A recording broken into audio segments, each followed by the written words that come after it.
Clerk, would you call the roll? Yes. Jim Schrader? Here. James Cartman? Here. Tom Burn? Yep. Jeff Van Salen? Yes. Kim Sears Hacker? Yes. Isaiah Crowe? Here. And I'm here. And I have proof of posting. Will you join me with the Pledge of Allegiance?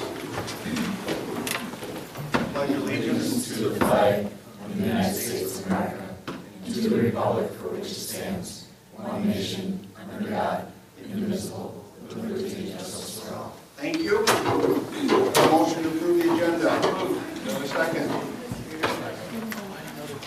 Any changes? All those in favor, aye. Aye. Opposed? Do I have a motion to approve the meeting minutes from September 8th? So moved. Do I have a second? Second. Any corrections? Jim? Yes. James? Yes. Sandy? Yes. Jeff? Abstain. Kim? Yes. Isaiah? Abstain. And I'll vote yes. I got nothing to report. We got plenty to go over tonight, so Mark, I'll turn it to you. Okay, would you like me to combine the finance and policy stuff together? Roll on that, okay. Couple announcements, Wolf Run Trail announcement. Second phase is scheduled to start on October 15th. So hopefully by the time snow flies, we will have a trail out to the high school, so that's pretty exciting. Also had a meeting with interested community members for going to the high school, middle school, high school to Black Earth. Good meeting, went for about 2 hours last Thursday. Still working to have support. I think people are very aware that landowner buy-in and support is incredibly important. And so from that meeting, several questions arose for clarification. We had everybody from DOT, DNR, Dane County, just good representation of people that can help us with resources, etc. If I can backtrack a little bit, the grants, a couple of grants, Dane County grants were funded for the Wolf Trail to happen. A couple are going to be finalized in the next couple weeks. So really exciting time in terms of that. Look forward to having class opportunities, whether in biology, ag class, as well as Phi-Ed. I surely hope, I think I've shared with some people, I had the privilege of having my two daughters benefit from a school that was on a trail, and the opportunities that they had were fantastic, and I hope that some of those same opportunities can happen here. Finance meeting, as you know, this is the time of year where we sharpen the pencils. When we adopted the working budget, we anticipated the levy to be at 3.3% if the board were to levy to the maximum, which is what we've done in the past. We are in a second year of a 2-year referendum, $1.15 million. The community is funding us this year. Two of the bigger changes right now that have happened, we had forecasted approximately 700 students this year based on models and everything. We knew midsummer that would be much better. We didn't know that it would be up to, we're approaching 750 right now in student enrollment. So we've had an 8% growth this year. It's happened in the 8th grade as well as 4K and 5K. Initially 4K, we thought that could be a smaller class. We had indications by the end of the school year that would not be the case. But we've kind of had even growth throughout, 8th grades being our largest class. I think they're at 69 or 70 right now. So how does that impact us? It does impact our hold harmless. We get more aid, and those things all settle out over time. We also have dollars this year because the roof wasn't started, or we at one point in time even hoped it could be finished by June 30th. So we have money carried over. Our fund balance did grow as a result of the DOT dollars coming in 13-14 with the entrance exit, as well as not finishing the roof, and appreciate the board being willing to take that money and spend it this year on the roof, as you can tell. Right now, today I had a roof meeting. I'll keep that a little bit shorter, but we're about 65-70% done with tear off, and then we still have mason work, and let's see, mason, sheet metal, and then putting the new roof on. So we still got some time in front of us, and thank you to the middle school, high school staff and administration for for being understanding and flexible with this. So back to the budget. Our audited dollars, our fund balance grew over 500,000. Again, that money, DOT dollars and money not spent with the roof, so we will be applying that towards the roof this year. Other factors in the budget, utility, we increased our utilities budget based on last year's experience and forecast that this winter will be the same. Equalized value in Dane County grew 1.8%, state average is 2.6%. Other things I would like to update the board as a whole, our HVAC, our second system, I'm not saying it correctly, but the second component of the HVAC is no longer working at Mazo. It's been repaired a couple times, we've dealt with a couple other issues. Right now, that's something that we'll need to replace. That will not be, we will not be able to do that within the budget. We need to do some planning. We also talked briefly about referendum scenarios for spring 2015 with the numbers that made some changes, equalized value change. Aaron and I have spent, had a couple meetings the last couple weeks, and I'm having another meeting with Baird this week to finalize where we're at in terms of predictions. So once we get the aid reports on October 15th, finalize our third Friday count, we'll be able to provide you with some scenarios that we believe are pretty accurate. We're also we work with Baird for projections and finances. We've been doing that since 2008. It's worked well for us. We'll get that information to them. They'll turn it around faster than normal, and we'll get that probably early November and start the education process.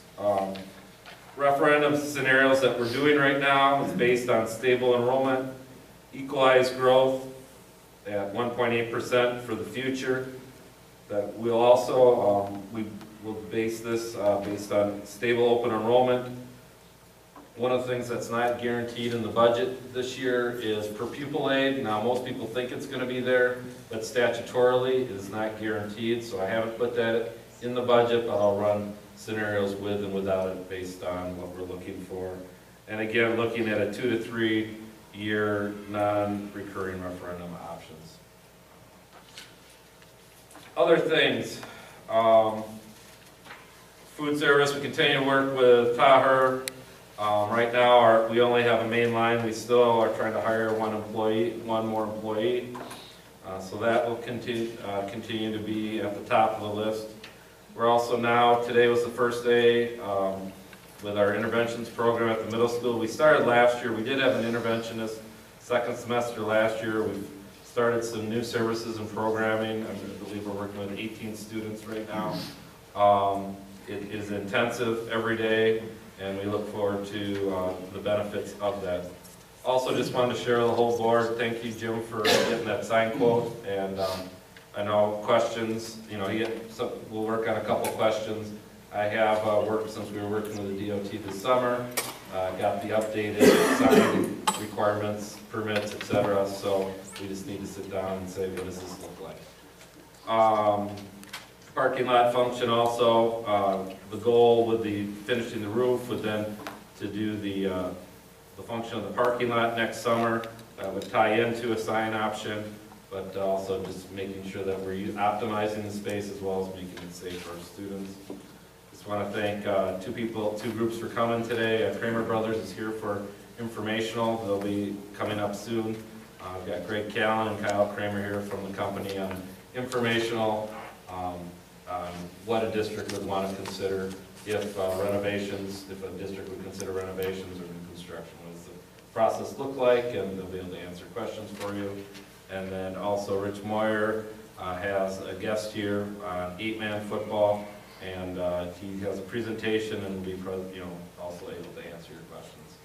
So today, this week's big week. It's homecoming, also our 50th year anniversary celebration. So please join us for some fun.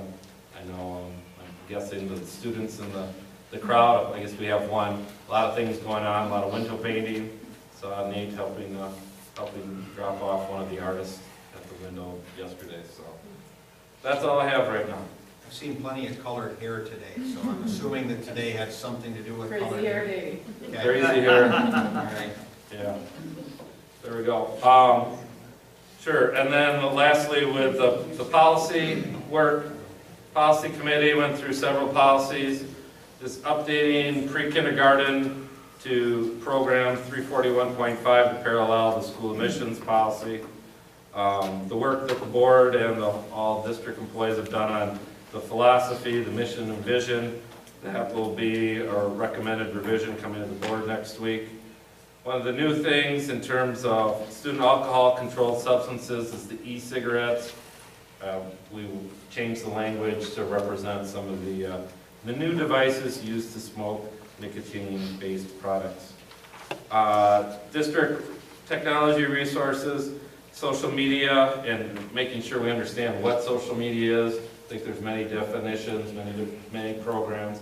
I think the biggest thing is making sure people understand what the district supports and how we communicate with our students. So MIN team will be working a little bit, probably as early as tomorrow, on operationalizing that, and then we may put that into the employee manual. We're trying to figure out where's the best place to make sure everyone is informed.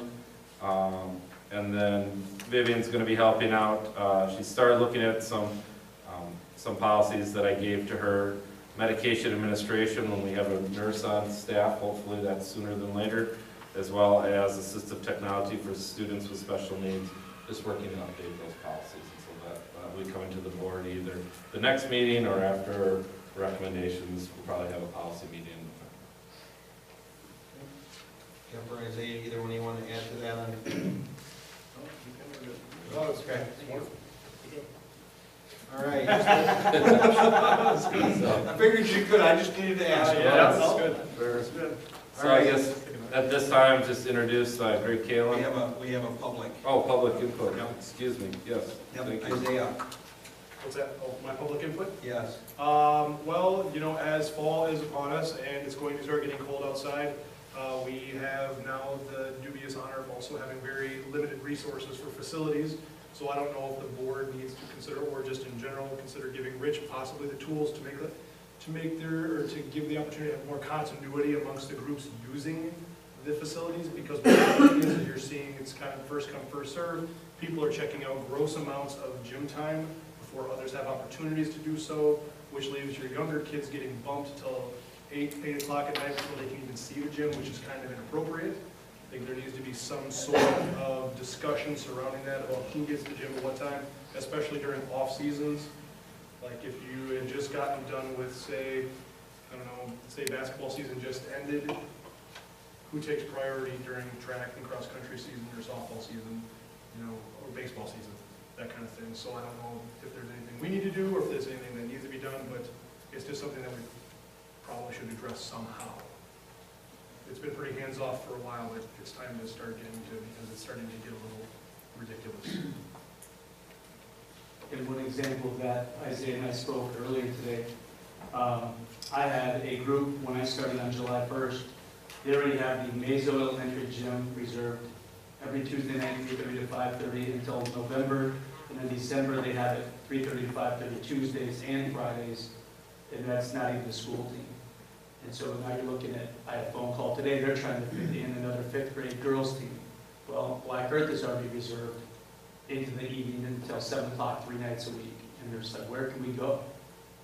That's a great question, but the policy has been first come, first served, and there were some of these done before I started, and we're gonna have to adjust some of them because our teams are gonna take priority, but it definitely is a work in progress. It's something that should be looked at.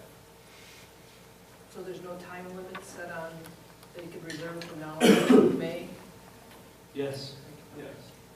And the only one that really does, it doesn't really affect anybody, is men's basketball. They go Sunday nights and then they go Wednesday night. But they're later, 7 o'clock, and all activities are usually done at those times anyway. So those are 2 nights that really don't affect younger kids. But they're all the way through August or September next year. So we're good on that one. But yeah, there are youth teams that are in the community that they want gym time and there just isn't. Or as Isaiah said, you have to go minimum 7 o'clock at night. It's a start time.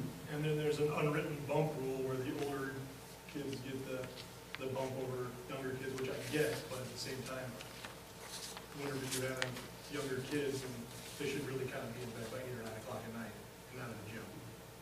So they should probably maybe get a little bit more, maybe a smaller amount of time, but just earlier as a consideration. So, just a thought, nothing, just a discussion to have maybe someday. Well, Mark and I can talk about it as far as if it needs to be a board thing and go back to policy, or if it just needs to be worked out with Rich and whoever. I think maybe or just whatever. work out with Rich and whoever to see if that can go that way first maybe. And if that's not working, then maybe come back to you, Mark, and see where to go from there.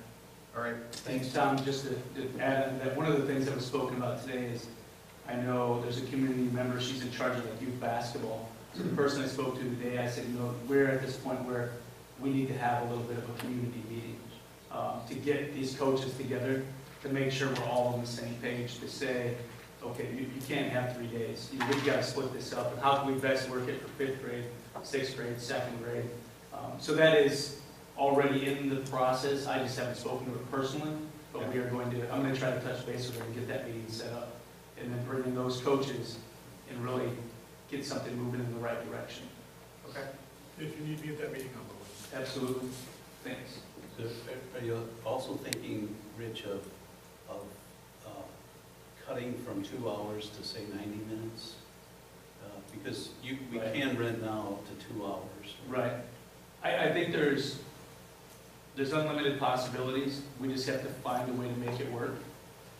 I've done some of this schedule before in the last district. I was in for 3 different gyms, but that wasn't a dynamic that is the same as this one.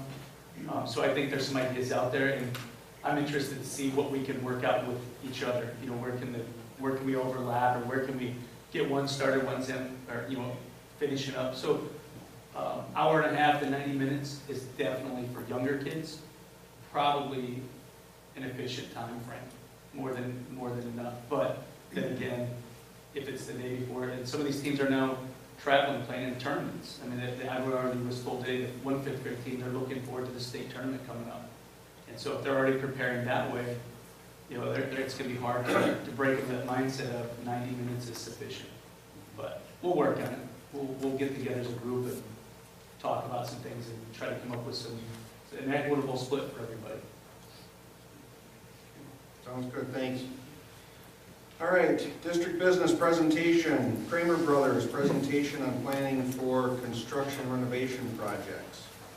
So, well, second start here. Hey, I want to welcome Greg Kalen and Kyle Kramer. You guys want to go to the probably easier to go that way. Yeah, sure. Great. While they're moving, I know we're in front of a 8-man football presentation, and as a former college football player and youth tackle, head football coach at St. Francis for 13 years, thank you guys for what you do with young guys and young athletes, and I can tell you that the effect that you have on athletes goes well beyond what you teach them in football, so keep that going. So thanks for being here. I'll try to get out of your way as quick as I can here. Thanks for having us. It's good to be kind of back here again. This is a little bit of a reconnection for Wisconsin Heights and Kramer Brothers. As some of you may know or may not know, we've been the general contractor in the district since 1958. Kyle's grandfather was involved in some of the first projects that we did for you back in 1958, and we're sitting in the space that we did here in 1994. So because there's changes in board people and superintendents and changes at Kramer Brothers, we'll take a couple minutes here just to kind of reconnect, and then my real goal tonight is to help the board and to help the district really understand how do you plan for school renovation, addition, building projects. What does the process look like, and what kind of happens at the key points in time? So that's what Kyle and I are going to cover. Just a couple of quick things on Kramer Brothers and our company. Just market leading reputation. Our reputation is really on quality and speed and competitive costs. Honesty and integrity and the way that we do business is a big part of our company. That stems from family roots that we have in the company and just repeat business that we have with clients. We believe that we produce better projects because we hire better people. Same thing kind of goes for football. If you have better players, you usually have a better team. so same place for us in construction. And we're very relationship-driven, evidenced by, our long-term relationship with you. We have a host of clients that we've been doing work for over 25 years now, so relationships are really important to us as a company. And what you get with us is kind of the best of both worlds. We do business in Milwaukee and Madison, but we also do business in Richland Center and Ithaca and Platteville and places like that. So we have suppliers and subcontractors that bid on our projects from the big markets and from the small markets, and we're able to find the really good small subcontractors and suppliers in the smaller markets as well, so we can kind of bring the best of both worlds together when we're trying to drive down the cost of projects, which is inevitably what we try to do. Just in terms of our education experience, and this is kind of the backdrop for some of the cost numbers that I'll share with you, but we've worked now for over 50 school districts. That totals over 140 projects. So Kyle and I have a whole host of information that we can tap into in terms of the costs of school projects, and trying to bring that information to you to help you understand, okay, what we're planning, how much is this going to cost? And that's always what everybody wants to know. As I said before, we've been working with you guys since 1958. A lot of our work lately for the districts has been, different districts, has been renovations and remodels and additions. There hasn't been a ton of new construction in Wisconsin, but there's a little bit kind of perking up, which we'll share with you in a minute. We really focus on helping you maximize your budget, minimize the disruptions to the school, and then work that work around the school calendar, which is typically really important.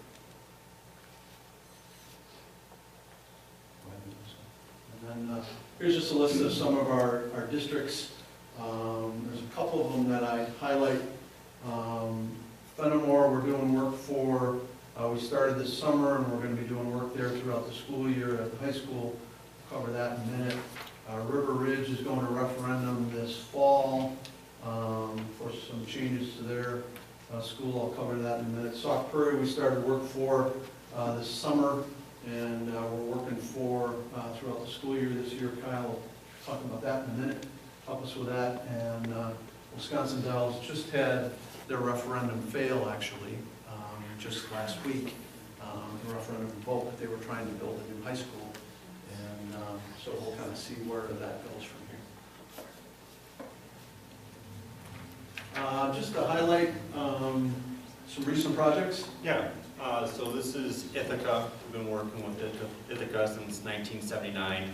Did the original elementary school over there. Came back in 1994. Added on the middle school and the high school to that facility, and then we just came back this last summer, starting in April, and did elementary school in addition, and then also renovated probably half a dozen of their elementary school classrooms. And as you can see from here, this is kind of the back side of it. The bottom left and middle pictures, their new multi-purpose room where they can have just random activities, and then this extra breakout space. And then just another picture of the hallway. We started working with the district here probably about a year in advance. They had an architect that they had in mind to use, and we just helped them go through the budgets as the drawings evolved, and helped them get the referendum dollar amount lined up as well. Iowa Grant, we just finished some work at Iowa Grant just this summer. So this was work that we crammed into the summer break. We did pretty extensive renovation to mechanical systems in that school, as well as reconfigured some of the common areas, the library, the lobby space. We relocated some things with their ag tech classrooms, and then there was also a small addition for ag tech that was done as well. So really intense, heavy-duty work. It was about $2 million, just budget-wise, worth of work that we did just over the course of the summer. And they just had an open house on Friday night with their football game, so they're off and running. How big is the auditorium at Iowa Grant? How many seats? This picture right here, actually, what's interesting about that is that it's kind of a auditorium like this, but you see where this wood floor is, This auditorium used to go down about double the number of steps that you see there. And we filled that in and put a floor there. There's now a mechanical room underneath here. So we shrunk the size of it. This is now kind of their library reading room, if you will, with an ability to do some performances in here. So it's not a huge auditorium in terms of the number of people in here, but it's got different multi-uses now that's incorporated in it. And if you've been in that school, this is a whole different world from what that thing was. But kind of interesting, that work was done by us way back in 1961, and we got some comments that the stonework that we matched up, you can't tell the difference between what we did in 61 and what we did today, so that was kind of fun. But I would probably say maybe a couple hundred in here. That's it. It's not real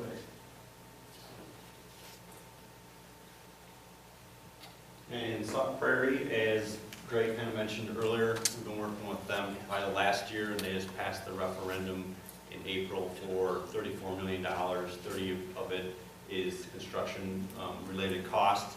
They had a number of different projects they wanted to do in the summer of 14, which is completed 3 weeks ago, right before the start of school again. They were doing a lot of elementary schools. Everyone wants to have their secured entries and kind of reworking all the office space. So you have that one way in and then one way out, and how you get into the school as it's the hour classes. Just real quick, Merrimack Charter School, like I said, security entrances and a little bit of office work, 1,000 square feet. Community center, there's an addition there. They need more office space, kind of renovated some of their existing 50-year-old locker rooms, bathrooms, turn those into more office space as well. And Grand Avenue, they have a new secured entrance with new office space as well. That's probably about 3,000 square feet. All this stuff is kind of unique because we were selected as a contractor in April. We had all the bid documents go out, and probably the third week in June, we started all the work and got it all done in 8 weeks. So it was a huge task for our field operations to take on, and they got it done right before school started, right on time. Seems like any school that we touch right now, the secured entrance issue is coming up, and just addressing that as we go along. So it's just kind of interesting. And they decided their Spruce Street Elementary School, it's probably 60 years old. It's kind of out of date in classroom sizes, corridor sizes, and all their mechanical equipment. It's kind of out of date where it's not running as efficiently, so they decided they want to go to a greenfield site. This is kind of near PF and 13, kind of the transition between Sauk City and Prairie du Sac. So they want to do the brand new elementary school, which is going to have their 4K through 2nd grade. There'll be 6 sections of each grade in there. And that's kind of off to the right side of east end of the building. The center of it is kind of the main core. We'll have the cafeteria and the brand new gymnasium. And then on the far left, they decided they wanted to take their district administration building and build a brand new one over here with this site.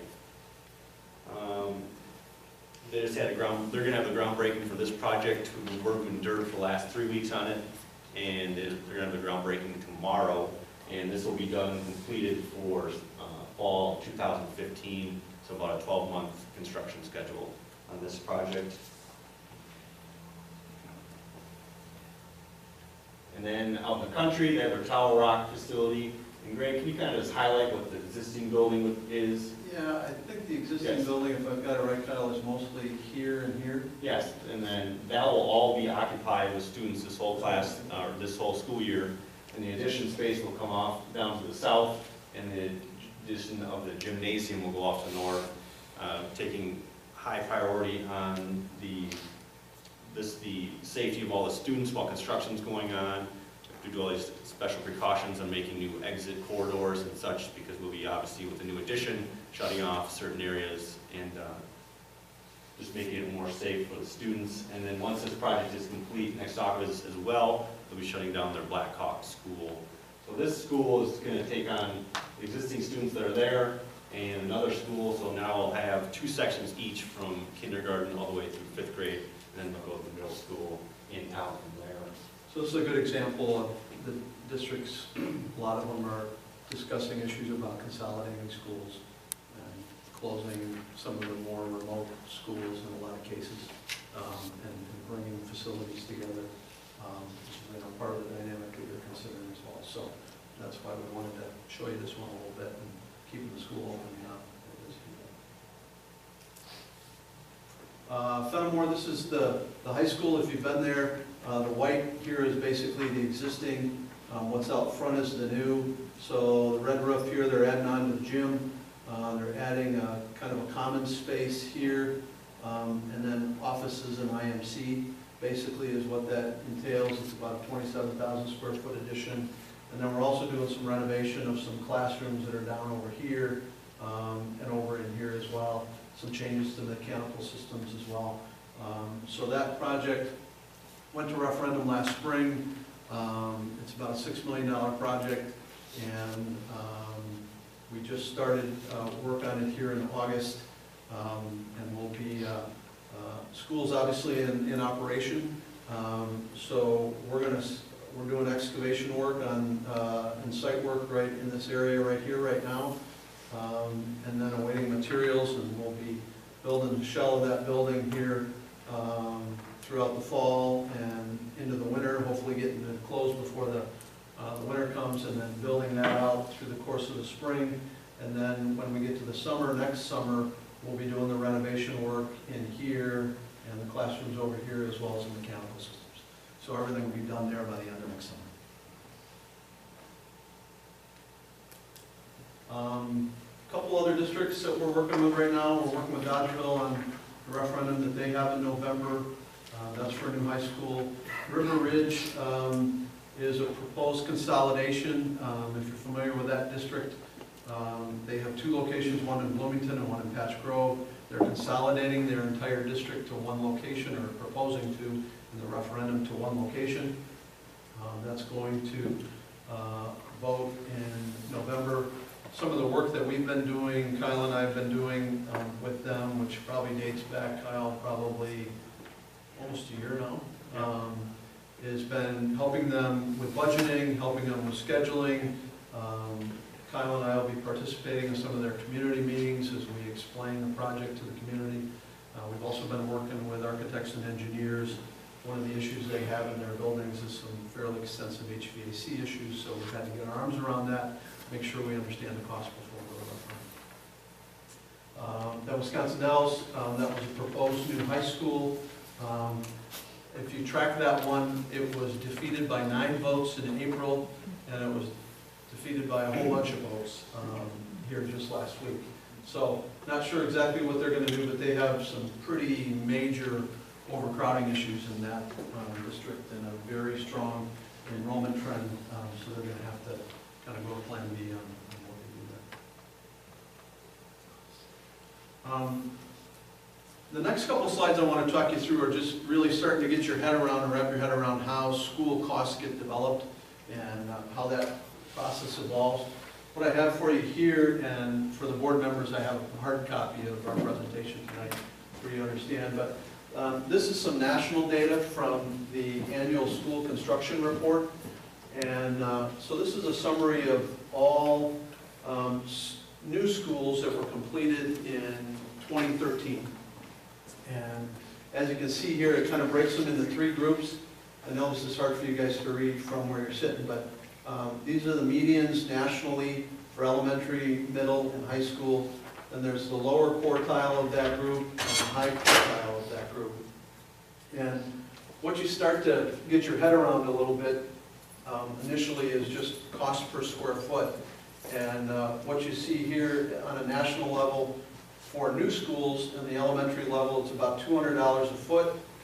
Middle schools run about $220, and high schools run about $250. And if you think about the differences in those school types, the space is different sometimes with an auditorium, with a gym, number of classrooms, locker rooms if you have them, those kind of things. So that typically is what drives the difference in those schools, as well as the typical size. So the other data on this chart that you'll see when you get your packet is the dollars per student that they're spending, the square feet allocated per student, the number of students in those on average, the building size, and then the overall building cost. And so it's the same information for the lower quartile and the high quartile. I share this with you just to kind of get a perspective, okay, where are we nationally in terms of how much new school projects cost. Kyle, if we can go to the next slide. Then the next one, kind of drill down a little bit deeper. This is Wisconsin and Minnesota and Illinois. So they call it Region 7. And it's the same information as we had across the top of the chart before in terms of dollars per square foot, dollars per student, square foot per student, students, size, and total cost. And again, broken down for elementary, middle, and high school. So you can see here that different from the national data, the region's numbers are a little bit lower than the national averages, which kind of makes sense to most of us. That elementary schools are typically costing $190 a foot, middle school's about $220, and high school's about $200. So Greg, as you're saying, with the medians, like the Sauk Prairie brand new elementary school, we're about 75% through the drawings. We're gonna have one of our last bid packages come out in the streets and have the final bids come in about 2 weeks. That project's running around $170 a square foot. So there is a range there, but it's all depending on what kind of design you're gonna put into it as well. Yep. So the next slide is one we put together for you just in terms of what costs have been running us locally here throughout kind of southwest, south central Wisconsin on school projects. And I break the renovation addition projects kind of down into 3 different categories. Oftentimes we'll have districts that are doing some minor work. They're just doing some flooring changes, maybe some painting, maybe some new fixtures, whether they're electrical or plumbing or otherwise. Those costs are at the lowest end of the range at the $70 to $90 a foot. Medium things in terms of renovation, that's when we're doing some minor work in the building. Maybe we're changing some walls and classrooms, and maybe we're doing some minor work on mechanicals in addition to what we did on the floor, the minor work here. That's usually running in the $90 to $120 a foot type of range. And then the major renovation and addition projects, which would include all of the work that's in minor and medium, plus maybe some structural work like we did at Iowa Grant, you know, as I was talking you through that. Also some work maybe on mechanicals. That's running $120 to $150 a foot. And then the new construction costs today are running about $170 to $190 a foot for us. So as you can see, we're a little bit below the national average, a little bit below the regional average, and we sure hope to keep it that way. The thing in the footnote here is that there's always costs that the district has in addition to your construction costs. So these are things like your design fees, your permits, the furniture fixtures, and equipment type things, any asbestos abatement, and any other owner costs that you have there. So that's just a little bit on national, regional, and local in terms of where costs are. Do you recall what the cost was when you built this building in 94, 95? I don't have that. 6.9. Yeah, and That was the referendum. With the square footage, how much per square foot? yeah, it's a really good question. I know Kyle and I, we have that data, we have it right on a spreadsheet. And then what we typically do is take that cost and then add your typical kind of inflation factor for the year and kind of see, okay, well, what would that cost in today's dollars based on that scope? And then kind of see, okay, based on the square footage that we're doing, does that make sense?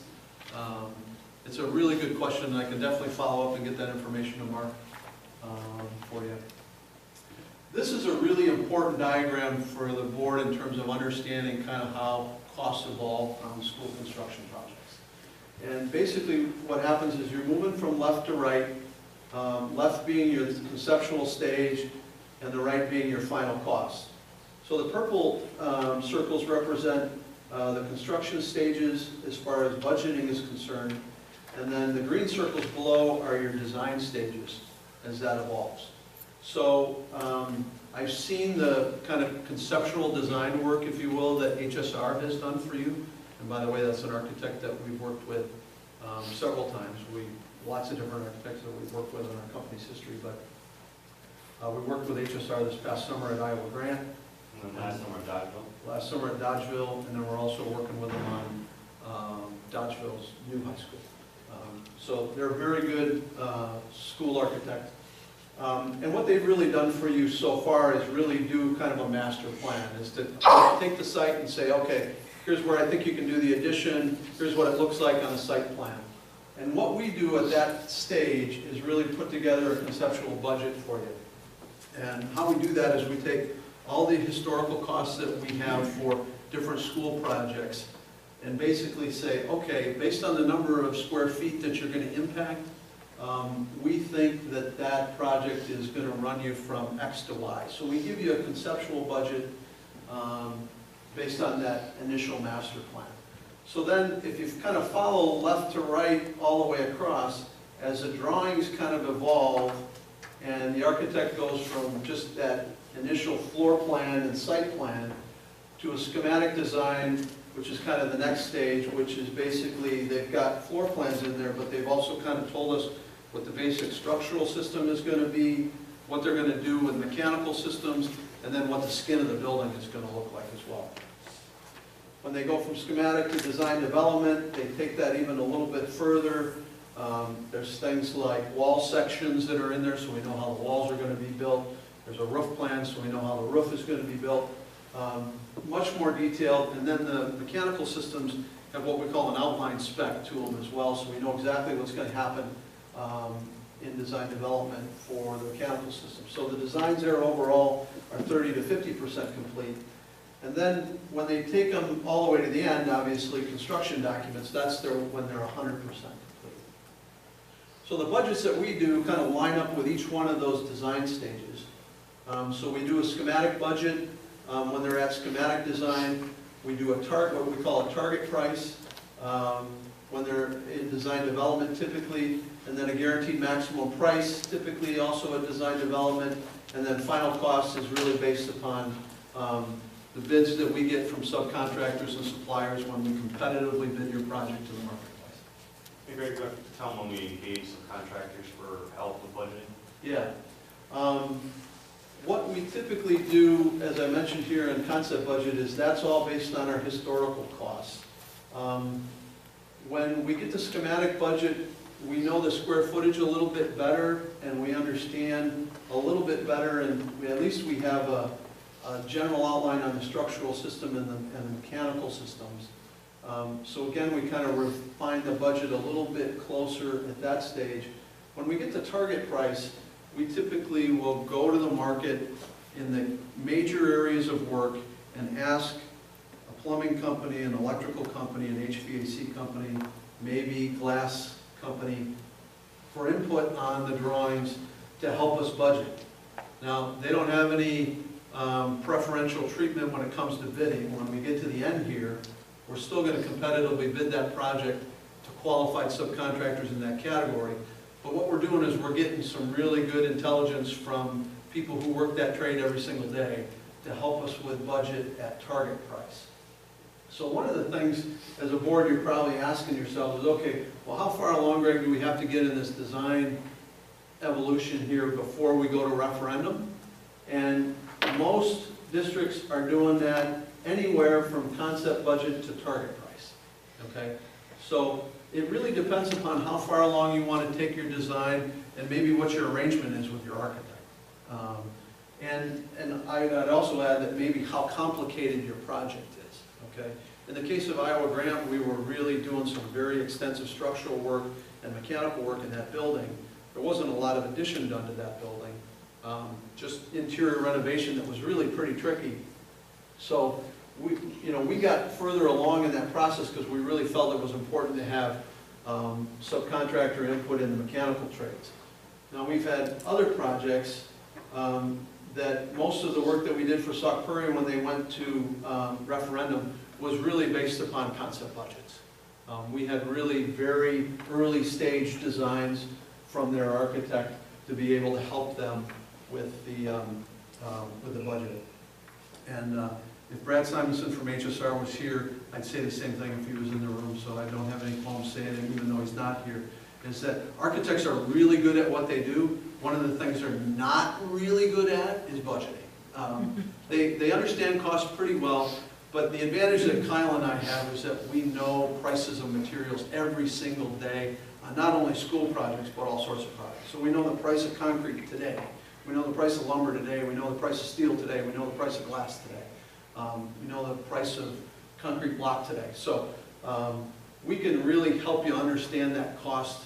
And then it's a good balance to have your architect and your general contractor working together early, because as you do these budget tests along the way, you might say, oh, we're kind of over where we think our budget needs to be at this point in time. And then we can kind of work together before we get too far down the line to try to get the project and the scope of it kind of back in the budget, if you will. So that's how that whole process works. What you see on the table here on the bottom, and I know that's hard for you guys to read, is that for each of those budget stages, we have a recommendation in terms of the amount of contingency that you carry in the budget overall. And then obviously here also the amount of drawings that are done and completed through those various stages. So as early on we have a larger percentage of contingency that we suggest that we carry in that budget because there's less that's been defined. And then as we work through those different design stages and get closer to final cost, then that contingency comes down a little bit. Let me talk for just a second as you get to final costs and this from where you are in these early stages, and let me use a couple districts as an example. Okay, so let's take Fenimore for example. We had really kind of done concept budget, maybe a little bit of schematic budget before they went to referendum in April.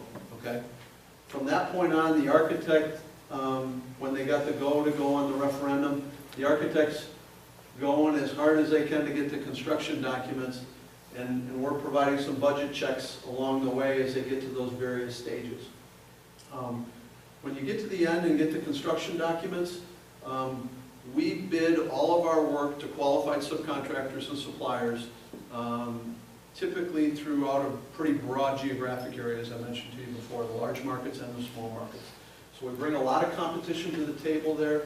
On bid day, you as a board and the district are invited to our office. You see all those bids come in.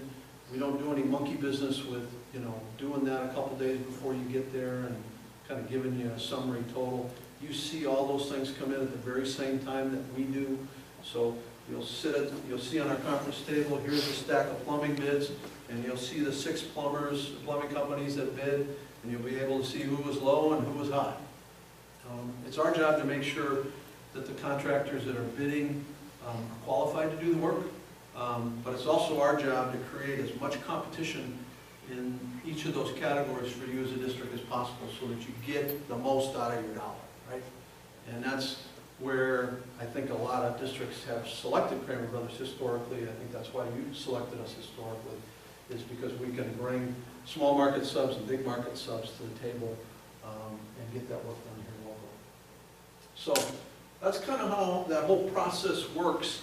I know we all kind of come from different backgrounds and different understanding of budgets and stuff, and I kind of wheeled through it, and I tend to talk in our industry lingo. But are there any questions? One thing to add, Greg, and with Ithaca, like I said, we just finished that project in August, and we bid out the last bid package back in April, and we had a guaranteed maximum price set with them. When we went to the final cost, when all the bids came in, they saved $170,000 from what their original referendum amount was. All that money went back to the district, so they were able to buy some new lights for their football field. It's some contractors, they'll do a shared savings. It's our philosophy, it's always been that way, that it goes all the way back to the district and they can use the money however they see fit. It can have their contingency, or it can be less of an impact on their taxes. Thanks for helping me remember that. So yeah, all the savings from bid day. So we come in under budget, all that money goes back to you as a district. We don't touch a dime of it. So at that point in time, you might decide to upgrade something, you might decide to just spend less. Those are all decisions that you get to make when you get to that point. Any other questions about kind of that budget process? I'm not a very good teacher. I'm a better defensive back than that teacher. All right, thanks. At least I was, I like to think that way. Oh, and then just here's some references for you. Gary's gonna beat me up because I put People's State Bank there and then I put People's Community Bank on the bottom, so don't tell him I made that mistake. And then Dr. Kajawa from Ithaca and Cliff Thompson from Sudbury. And how about the kids? Any questions? I know you guys got questions. I bark a little bit when I present, so don't let that hold you back. You're at the right point in time for us to help you understand what you got on paper and what it might potentially cost. The other thing that we do in addition to the construction costs is we turn to Mark and the board and say, okay, did you remember to include technology in your budget? Did you remember to include FF&E in your budget? Did you remember to include any money for asbestos abatement if we're touching old areas of a building? Things like that. What would the difference be between if we were to add on to this facility, or if we were to purchase land and build a separate standalone, either elementary or, I'm going to go out on a limb, nobody's ever said this before, but if we turn this into the elementary, middle school and build a new high school, what would project cost-wise?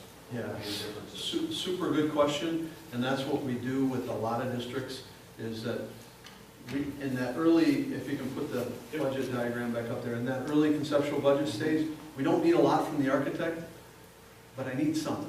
He's got to tell me, okay, well, what are you going to do with this building? Well, what are you proposing to do new? And in a lot of cases, districts will compare, okay, in fact, we did that at Wisconsin Dells. One of the things that Wisconsin Dells did as a board was they looked at all their existing facilities, and if we did some additions to all of those versus building a new high school, because if they build a new high school, they're doing the same domino effect. They're going to have their old high school become a middle school, and then that frees up more space at their elementary schools, and they shift grades and they do all that. So would you see a difference between if we were to add on, say, 100,000 square feet here, or say we had room to build another school and we build 100,000 square foot? Yeah, dollar for dollar, or square foot for square foot, Yes. new construction is always going to be more expensive than renovation or addition. Okay. All of the schools in Wisconsin are kind of in this, districts are kind of in the same boat. We built a ton of schools as a company back in the 50s, 60s, 70s, 80s, tons of them. In 90s, this building here. If you think about all those schools, they're kind of built in the same vintage. You know, a lot of them, if there's maintenance guys in the room, you know, original boilers and those things, you know, HVAC systems that are just not up to standard. You've got handicap accessibility issues that are oftentimes not up to code. You've got bathrooms, you guys have done a lot of old school bathrooms, I mean, there's really small, space isn't there. You know, so you've got areas like HVAC and plumbing that can be really high intensity cost per square foot spaces. If you renovate a bathroom, it can easily be $250 a foot, okay? Versus new construction costs for a brand new school at $170 a foot. Or minor remodeling at those $80, $90, $100, $120 a foot type range. So as soon as an architect tells Kyle and I, here's what I'm going to do, here's what I'm conceptually planning to do, and then here's what I propose to do as the option, as the alternate, we can help you understand the cost differences between those two, and then make your decisions from A little bit to add on to that as well, like we've seen the color block diagram, kind of what you have for a preliminary sketch. With Dodgeville, we've done that. They had 4 different site options they wanted to try and pursue. Do they go buy brand new land? Do they use their existing land that unfortunately was part of a dump, so it has a lot of site costs included to it? Do they go to another part where there used to be a subdivision? And we can kind of help them analyze that. Another thing we helped Sauk School District analyze with their new elementary school, they originally were going to do single story the whole entire building. So it would be 100,000 square feet of footprint, but now they shifted it to have, part of it be 2-story, and we helped them analyze, you have less roof space, you have less maintenance costs in the long run. There's a little bit of upfront cost because your structure is going to be a little bit more because it's carrying 2 different loads of weight, but we help you analyze that, some of those different things well ahead of time before you know your drawings fully developed. One of the things we did at River Ridge with the architect, if you remember my story, they have 2 schools now, one in Bloomington and one in Patch Grove. And they have like elementary up in the early middle at one school, and then they have elementary and high school in the other. So we looked at consolidating to one location and the costs involved with doing that, doing an addition to that, and renovating that. And then we also looked at, okay, what if we renovated Bloomington and did a small addition there, got it all up to code, all that good stuff, and then what if we did a renovation at Patch Grove? So they looked at, as a board, okay, what are the cost differences for us between the 2 locations and the 1 location? The 1 location, in their particular case, is more expensive than the 2 locations, but that building in Bloomington is really old and really, really tired. It's like 1958, and it looks like 1958, and it runs like 1958. It's a very inefficient building. Everything's got to be gutted as far as mechanicals. All the handicap accessibility issues, as soon as you touch that building, all the code issues trip. You know, it's those kind of things that they, you know, analyze and sorted through so they can make a decision as to, okay, even though this is going to cost more, we're you know, we've got to be able to tell the district residents why this is a better solution for us. And a lot of the districts get into forcing guys like Mark to do some analysis on, okay, well, if we consolidate, what's our operational cost savings? And then how does that factor into, you know, our total costs as it relates to the goal project? Really good questions. I knew you guys had them. Anybody else? And all that help that we provide school districts before referendum, whatever it is, that's at no cost to the school district as well. Obviously, for repeat clients like your school district here, that's just a service that we provide to everybody, and we've been doing that since our company started. Kyle's single, so he doesn't have to worry. My wife understands. She's a school teacher. She gets it. She knows why I'm not at night at the school board meeting. So, Mark and the board, thanks for having us tonight. We appreciate it. Thank you. I'll leave them at your spots up front, but here's a copy of our,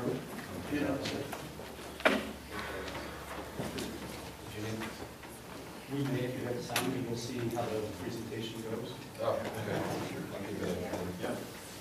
So we just get to the internet where I can log in in case. Thanks for having us. No, just fine. We'll see it.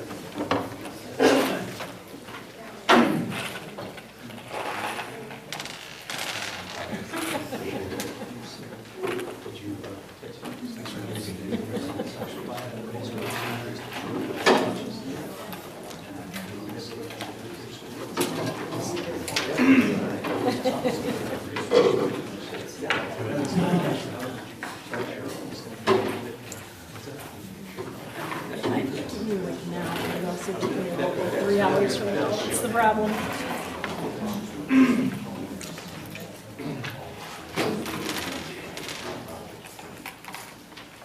Good luck, guys. Thanks again. Thanks, Robert. All right, anybody else have any other discussion on this topic? Are you looking for I think we should talk about it as a board. Anything is right in here?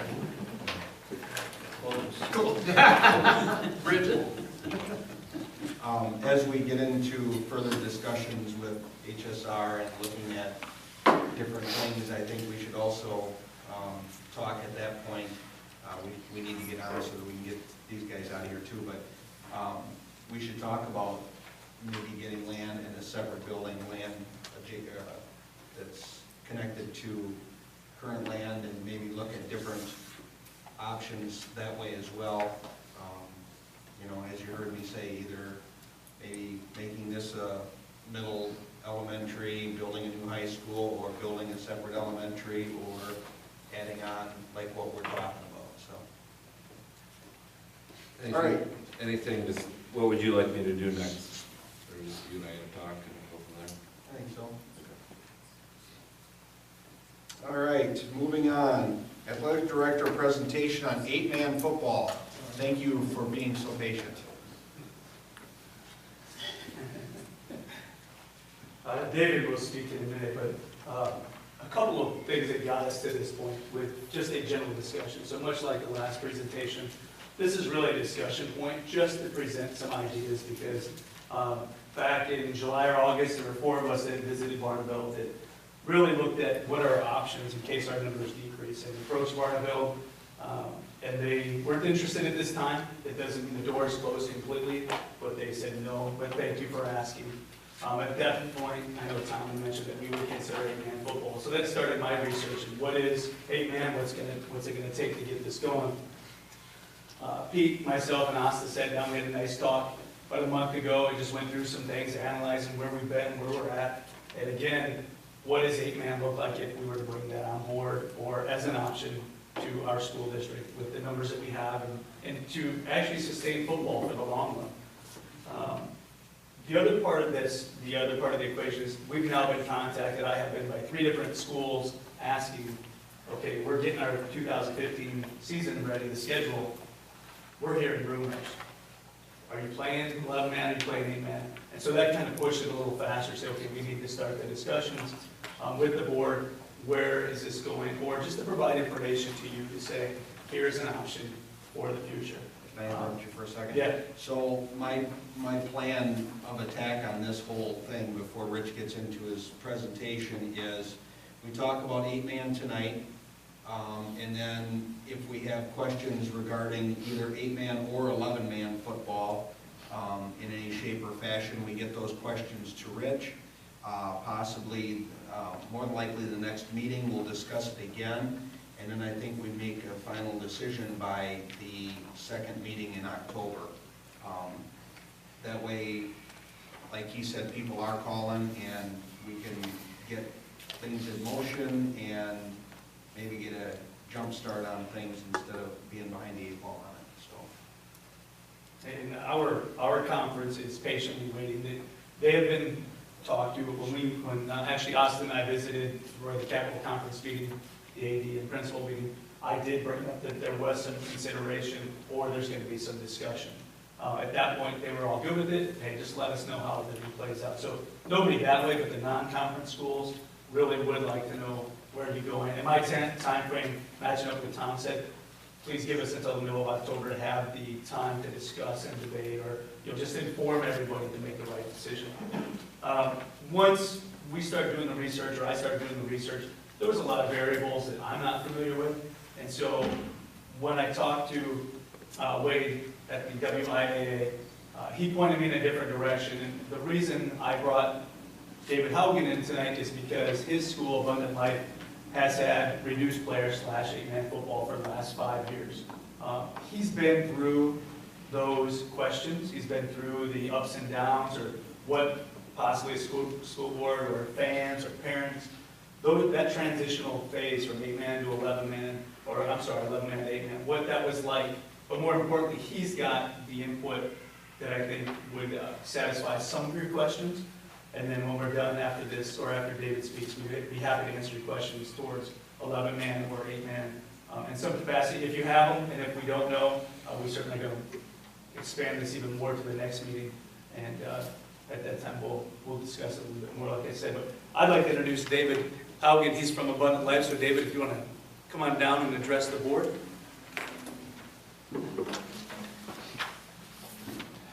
Well, thank you for having me. Thank you. Thank you for being open to this emotional decision.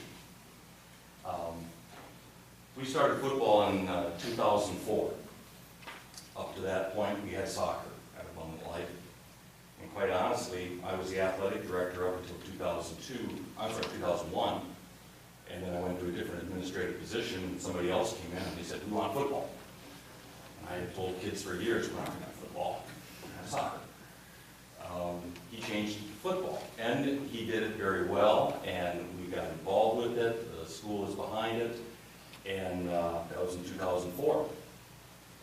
In about 2004, 2005, our enrollment began to decline, and it declined through graduating larger classes that had been through the school and such, and all of a sudden, we didn't have numbers.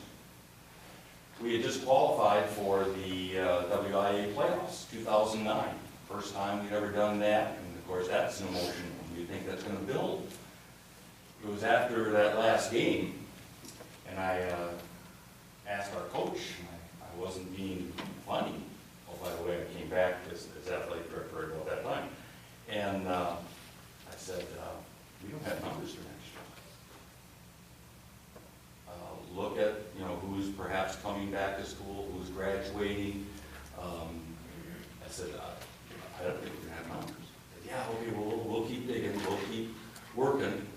And you know, you do that every year in a small school of 200 or 65 or whatever it might be. You know, you're looking for numbers, because one of the best things is having a program that has a JV program that supplies to the varsity that can compete with larger schools. Well, we did have a JV program when we started football, but it didn't take long for that because we ran out of bodies and numbers. So we began talking, and we had some families say, well, yeah, we think we're going to be there, and do you think it's going to go? And then all of a sudden, you do the head count and we don't have it. So we had already been talking to our conference, the Trailways Conference, and they divide their football into a large school, small school. And I said, there's a very good possibility we're not going to have a team next year. So they were, you know, as ready as you can be when a member drops out of competition, working with WIA. And at that point, we had to make the decision, we either kill the program or we look for something different, reduced player football. And in 39 other states, it's being played. I thought, well, why not here? Now, at that point, we jumped into it. I talked with my coaches and said, you know, these are two options. We try something different in 8-player, or we don't even have a program. And we said, well, let's go for it. Stockbridge High School up north of Fond du Lac, very similar situation to ours. Their numbers, they had 11, they just put in new lights 2 years before. They started it almost the same time we did in 2003, and had the same problem with their numbers dropping. So we said, hey, how'd that go to play football? And they said, okay. We played them 3 times that year. You know, we had to do something. We had a couple teams in our conference, and the Trailways agreed to play us in exhibition games. This is putting something together in about an 8-week period. And Wisconsin School for the Deaf, which is on this list here. We've asked them a couple different times to be a part of, you know, our conference, which I'll get to in just a little bit. But they have a unique situation too, where their students, the socialization when they play another school of deaf, the Minnesota School for the Deaf, Iowa, Ohio, they travel. So they like to play those types of activities. They take the volleyball team, so it's a real socialization time for them also. So they're hesitant to break all that off to join just here in Wisconsin. But that first year we got it started, I traveled to all except one, area meetings at the WIA, stood up at the open mic time and said, hi, I'm David Hogan with the Fond du Lac Christian School, and we're going to play 8-player football. And you can see, in talking to some of the other schools in the northern part of the state, they were close to saying, yeah, we'll come with you, but they just couldn't quite do it. And part of it is, if you look here, I think Wade Lebecki has mentioned, you know, there was reduced player football in the state of Wisconsin in the 1960s. As I traveled and talked at these WIA meetings, it was time after time somebody would say, I played that. Or they had relatives that played it. I didn't even know. Graduated in 72, you know, and it's kind of like football was always 11-player.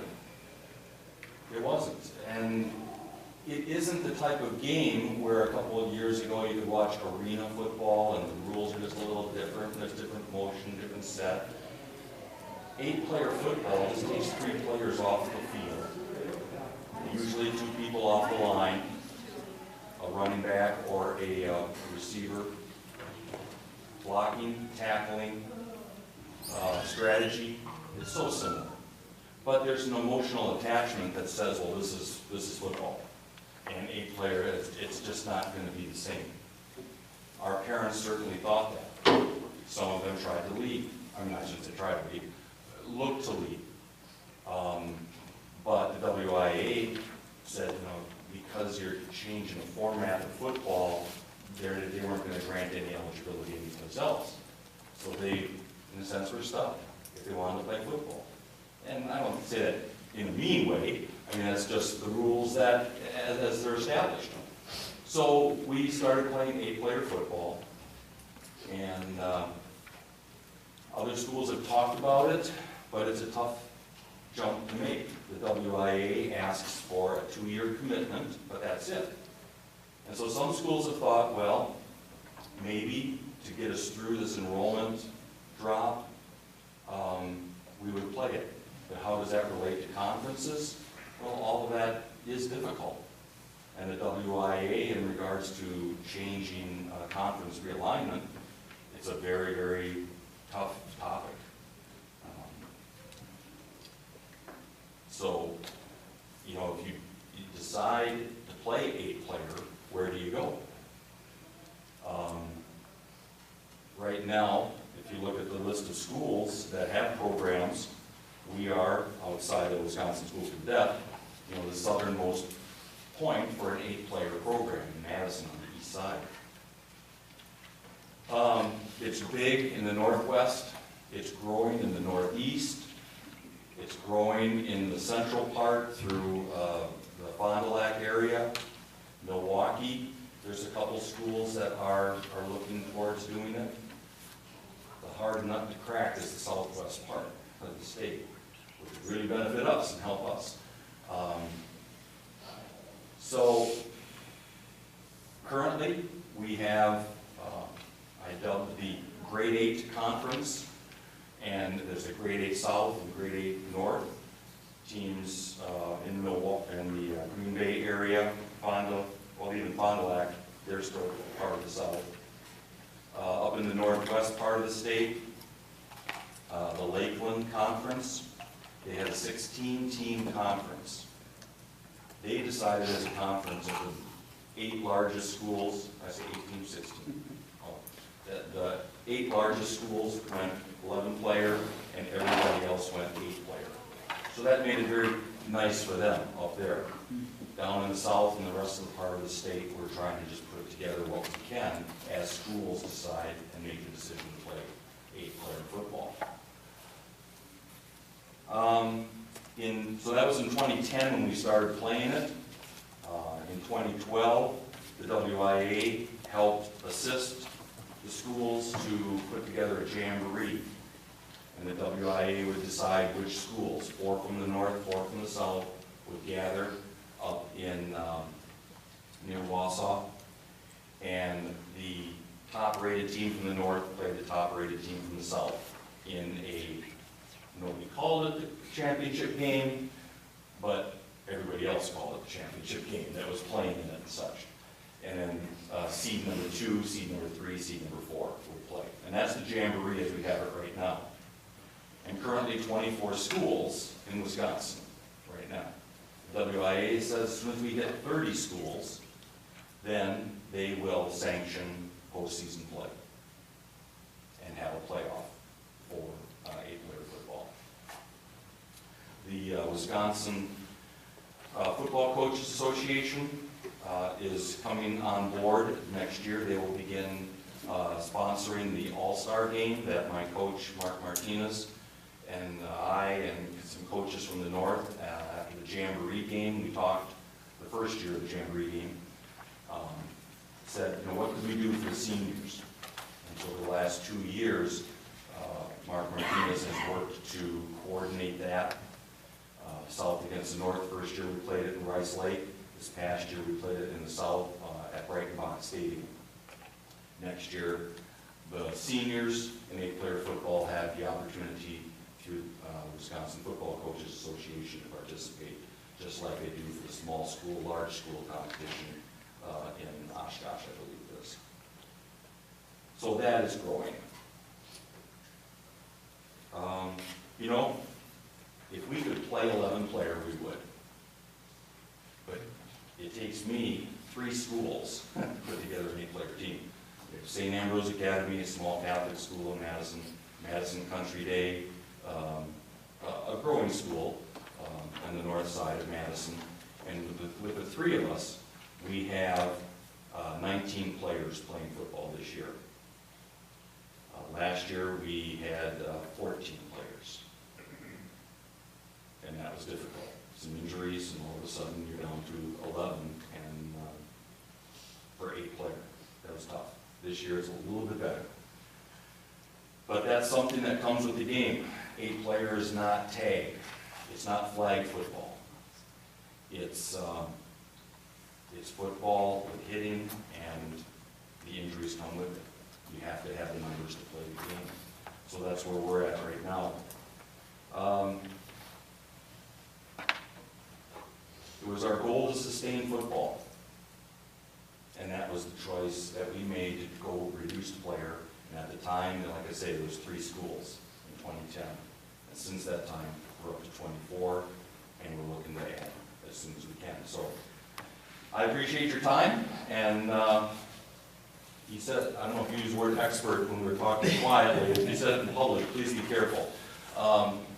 It's something that in 2009, 2010, it's the only decision, or it's the decision we faced. Do we keep the program, or do we try something different? Since that time, 22 other schools have come along, and there's an awful lot of talk that is going to be 30 real quick. How many teams do you play right now? We play a 9-game schedule. Okay. So what's the furthest, what's the closest you travel, and what's the furthest that you travel?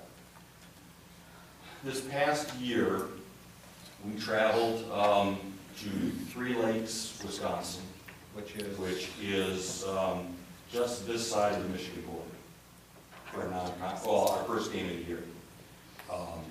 With the grade 8 North and grade 8 South, we did some crossover just to play somebody different. And that was one of those games. Last year, they came to us. So we're at the end of a 2-year cycle, and especially because of the talk of other schools coming in, we are holding off making any type of decisions on scheduling until we see the teams. You can apply up until February 1st, or I guess declare February 1st with the WIA that you play 8 player.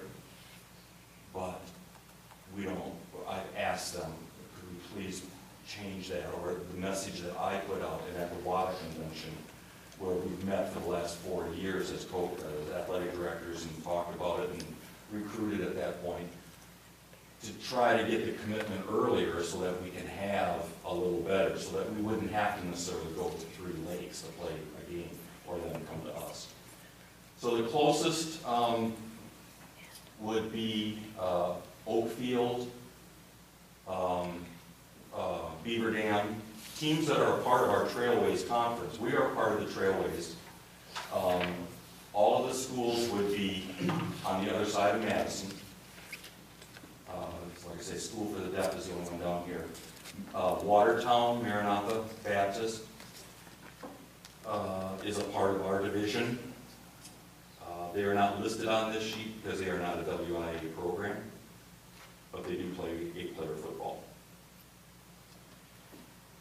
So the schools in the South grade 8 right now, Stockbridge, Elkhart Lake,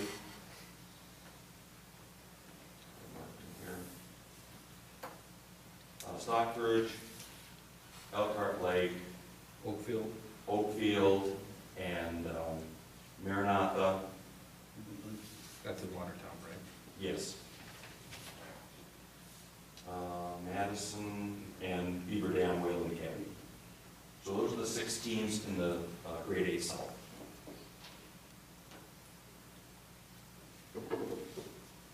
And as you've heard talk from other ballpark, what are you thinking as is there a bunch of them like in our relative immediate area?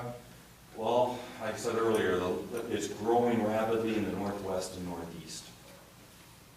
I've had discussions since 2010 with different conference commissioners in the southwest in smaller schools. And, you know, they've been very sympathetic and actually hoping that some of their schools would go or that a whole conference might go. But, you know, Friday nights under the lights are a community event. There's no getting around it. And so that's why I said earlier, it's an emotional issue and it's an educational issue. When we first talked about it to our players and parents, I mean, yeah, they wanted to leave because they wanted to play football somewhere. I watched the videos, the YouTubes, and the coaching videos for it, and the techniques and everything. It's no different. But what it is different is that we played it all of a sudden on a little different field at first, 80 yards long by 40 yards wide versus 100 by 50. So right there, some people are saying, well, that's going to be different. It's higher scoring. Watching or looking at the scores from Friday night this past week of the 11-player, numerous teams in the 50s and 60s. And some games even, you know, 50 to 42 in 11 players. So I'm not exactly sure. And then, well, we just won a game this past, or a couple weeks ago, 18 to 14 in 8-player. It's strategy. It's still football. On topic of that question. So, What's the chances? I mean, why do they always play on Saturdays? For those of you who don't know, the games are Saturday, correct? I have no lights. Okay. Is it? And that's not. I mean, Oakfield under the lights, Stockbridge under the lights. Here in the south, I'm thinking specifically.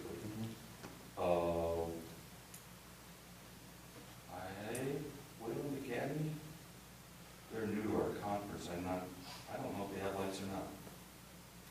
But that's why we played Saturdays. Teams that have lights, there's no question they're playing Friday nights. Oh, okay. Yeah, it's nothing to do with scheduling of 8-player football on a Saturday afternoon. Oh, it's okay. just the venue of the school. Okay. And if Wayland's sharing with Beaver Dam, I'm guessing Beaver Dam may have priority on Friday. No, Beaver Dam, they have their own field. Home field. Yeah. So games, any venue that has lights is played on Friday night? Correct. Okay. Yeah. What's the average size of a team playing 8-man football? You number of Well, it's kids? usually the school, I would say in the teens or 20s. The first year we played in the Jamboree, we were fortunate enough to be the #1 seed in the South. And we played the #1 seed, which is Prairie Farm, up in the Northwest. And they had 38 boys on the team. Everybody's scratching their head. Why are they playing? Well, they were one of the schools that were in the smaller. And the coach said, after they bumped us, hugely, he said, in 2 years, I'm not going to have these kids. They had an upper class. You're not going to cut them. I mean, they even played the JV schedule at that time too. So they had numbers. Everybody else probably in the 20s, under 30. I don't have any statistical evidence, but I believe after watching it and trying to develop, again, the junior varsity program, because I've got freshmen playing on a team that get a little bit of time. They put in a lot of effort, a lot of time. So how do you get them some playing time? And, you know, my coach is great at working with a squad, but you're also not going to put a blind eye to safety or knowing their skill level. Another problem that we have is our feeder program. It's non-existent. So now you're talking with freshmen and trying to, get them the right skills and putting them in a position. So I think that if there were more schools that would look at the situation of not waiting until you're in the mid-teens, but moving ahead and having a JV opportunity, that's where we need to get to. Though there are probably fewer JV teams. Absolutely, no question about it. Again, in the Northwest, there are more with JVs. It's a goal of mine to see it develop that way, because right now it scares people off to play. I've got kids in the middle school that, yeah, they'd like to, they've got the size, but they're just not sure. Pardon? We have that here with 11, Yeah. because there's no freshman or Yeah. Now, like I say, hear me please, that's a goal. I know that Lena, when they came in this year, and they're up in the grade 8 north, and they have enough for a JV, and they are calling around, and they're picking up some scrimmages and things like that to get the kids some experience, so I give them credit for that. In that situation, do schools that have 11, JVs with 11, Reduce down. do they cut down and? I'm not aware of it. I know that that's been discussed, but I'm sure that there would be complications with the, the strategy. You gotta take your tackles out and how your play selection and all that. The first year we played, I can say 3 teams from our conference that agreed to play. And they knew it was coming and prepared for it, and didn't seem to go that bad. One thing I know, I alluded to earlier about the size of the field. So we're currently on an 80 by 40, but the WIA will play postseason on a 100 by 40. And next year, we're looking at all of the schools. I think there's only one school that has to change goalposts out of Stockbridge, moving back, that will play 100 by 40. So that schools that come in for that 2-year, maybe it's just the 2 years that's what's needed to get the numbers back up. You're not trying to make any changing of the field. What we did this year, there hasn't been that many teams that kick extra points. They'll just go for 2 and play it that way. But if you do have a kicker, then you use that goalpost.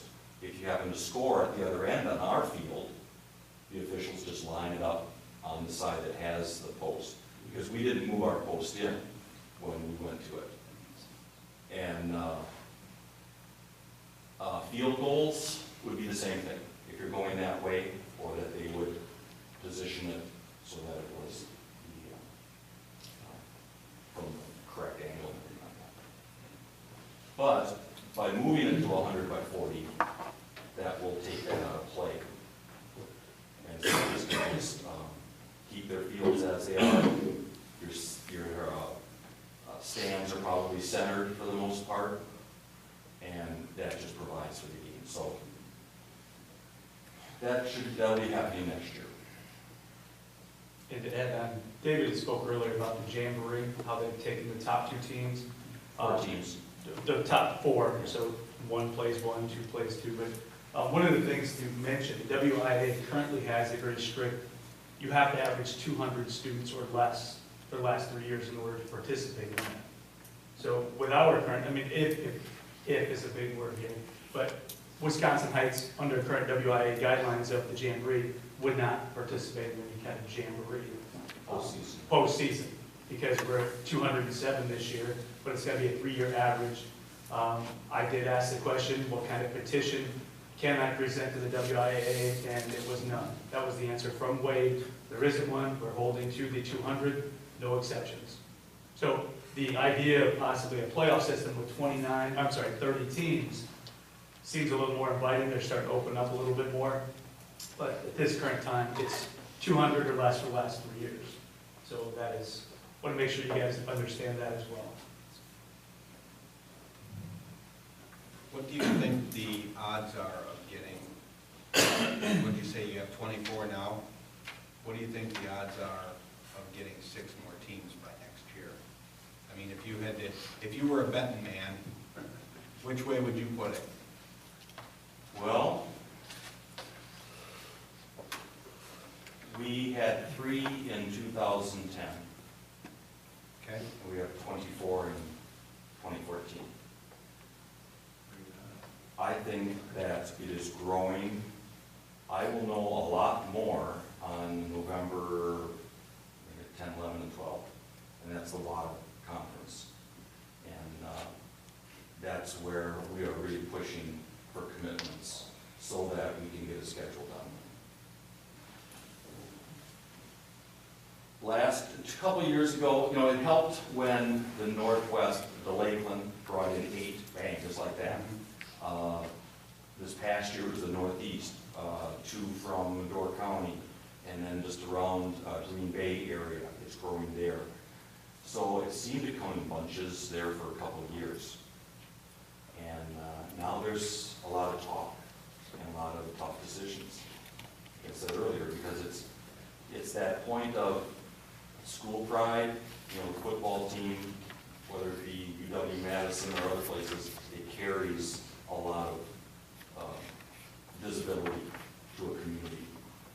And a player has had just this, knock of, well, it's not quite football.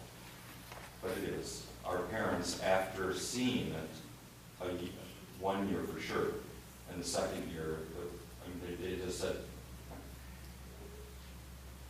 we had no complaints.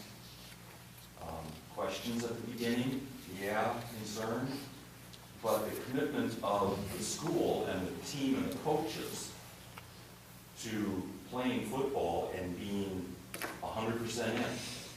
It's not like, well, we're just doing it for fun. It's not. It's something to be thought through carefully, but then once the commitment is made, move ahead all full steam. Are the schools that you've kind of heard through the rumor mill, besides us, are they in this southern hemisphere of Wisconsin? Or are most of the newer ones that you're hearing about are in the north where, there's significant travel? I would say I've heard more resistance in our area. Okay.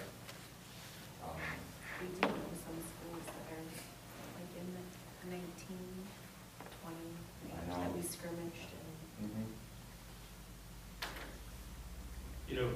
I have a question for you. Yeah. This one, speaking to a current football player that we have, he was visiting with me today. He was very adamant that he and his friends may not want to play anymore because it ruins their chances to go to college to play football. Do kids that play 8-man football still go to Division III schools like everybody else? Do they still go to other programs and move on? Or is that a fact that colleges aren't going to look at a kid because he's only playing 8-man football? No. More importantly, is that player been to camps? Right. Have they put themselves out there to show? Because that's where football is being recruited. I mean, it's getting into all the sports now too. Right. You've got to go to the camps. You've got to, unfortunately, one sport athletes. Don't get me going from that. It's quite a treasure. So when I hear that from a student or a family, that's my first question. What have you done to position him? Sure. If you think that that's the thing. There's no question. We have, in fact, we lost one a stellar player from Green Bay New Lutheran for our All-Star team in the South. He's playing D3 basketball. And no, his coach didn't want him playing in any All-Star games, Sure. things like that. We have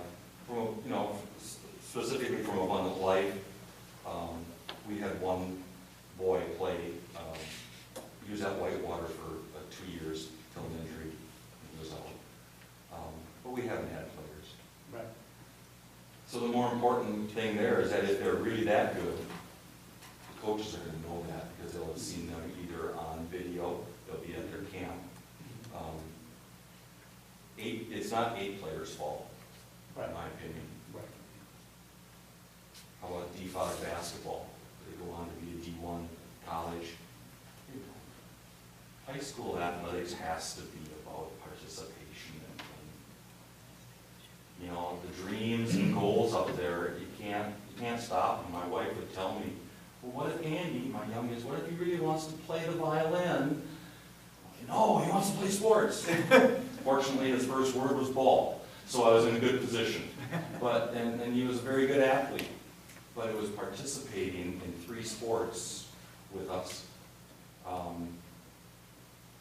that he remembers an awful lot. Opportunities to go D3, turned it down, went to Coast Guard Academy. But it's an education.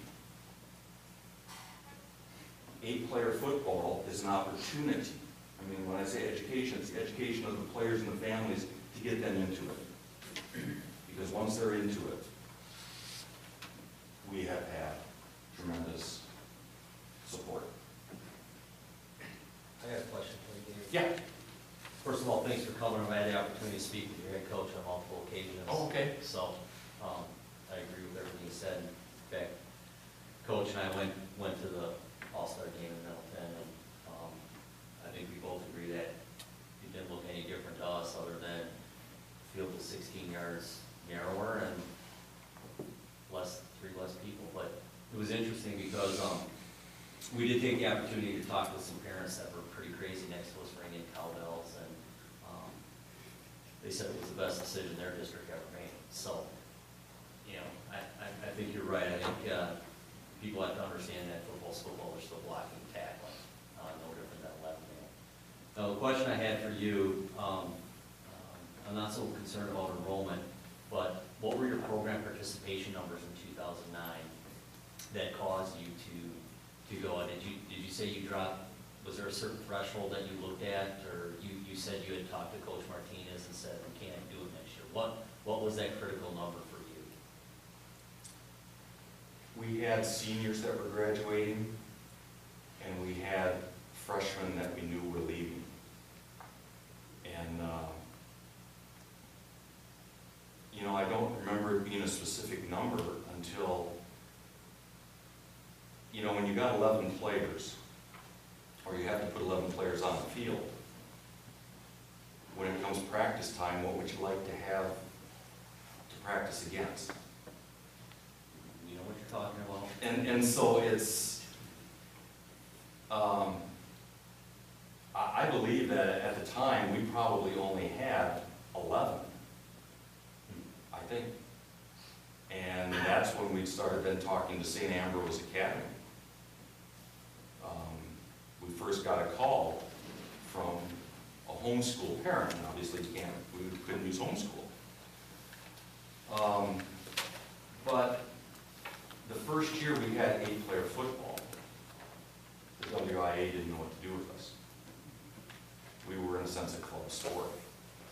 And so St. Ambrose Academy, which was not a WIA school at the time, we banded together just so we could have football.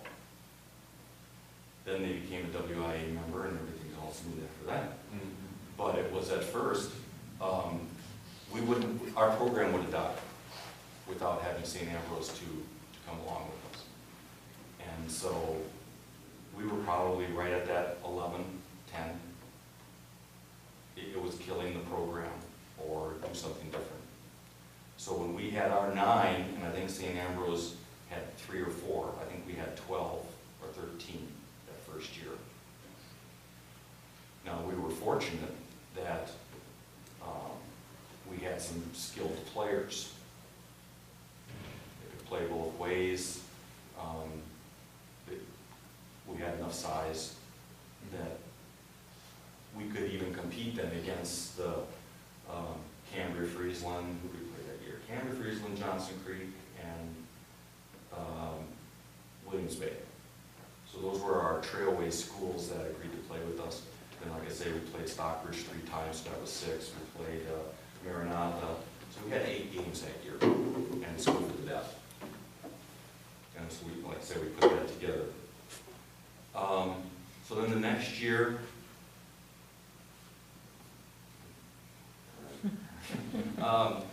was just a few more bodies, but we've always been in that 14 to 18 range.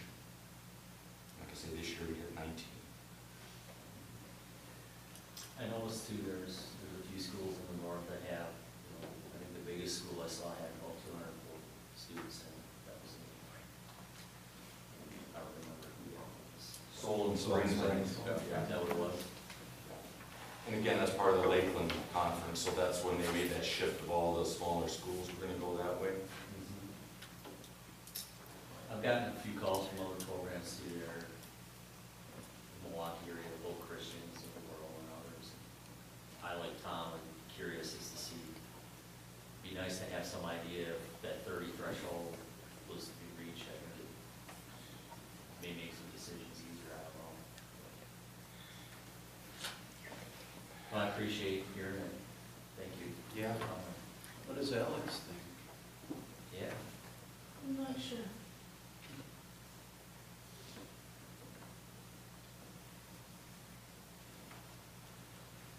Well, as the board, is there anyone else who has any questions for David or myself at this time?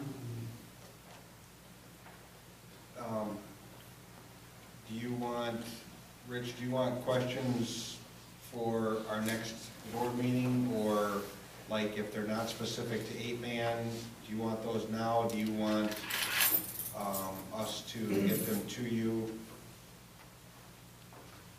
I think it would be beneficial if you just got them to me. Okay. That way, not holding David up at all, but I think, yeah, you guys can write them down at some point, and then somebody can stop by or give them to Mr. Elwood, and they'll drop them off in my office, whatever works. Okay. But I think you have those questions, and that'll give me time to do that research and get some answers and make sure we're well educated what you want to know. Okay.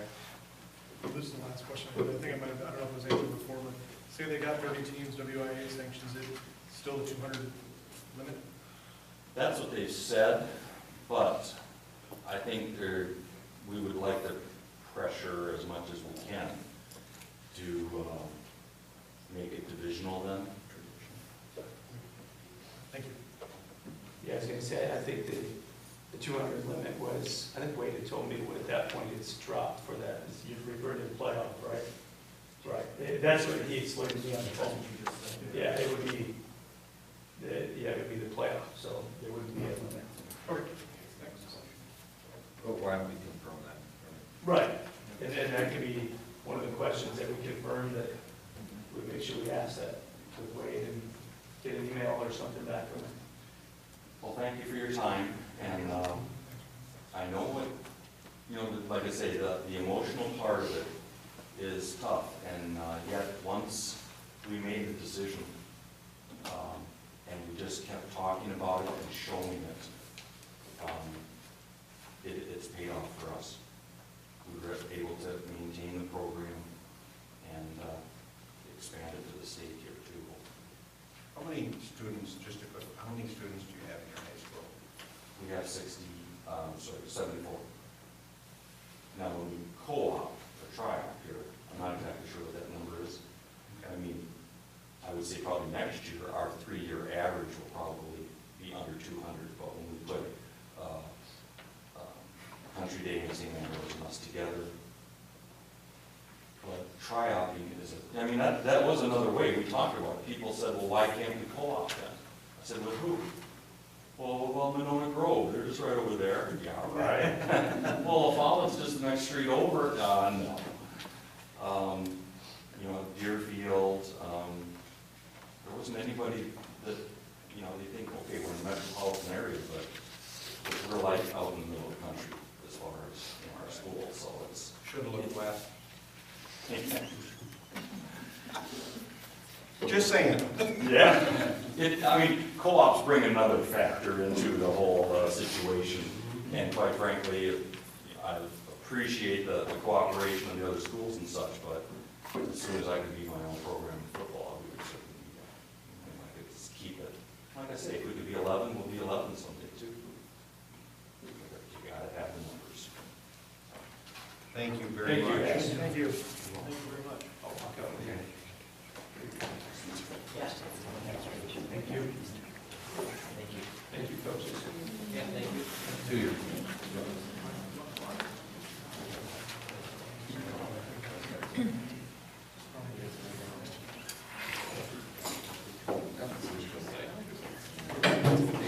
See you, thank you guys.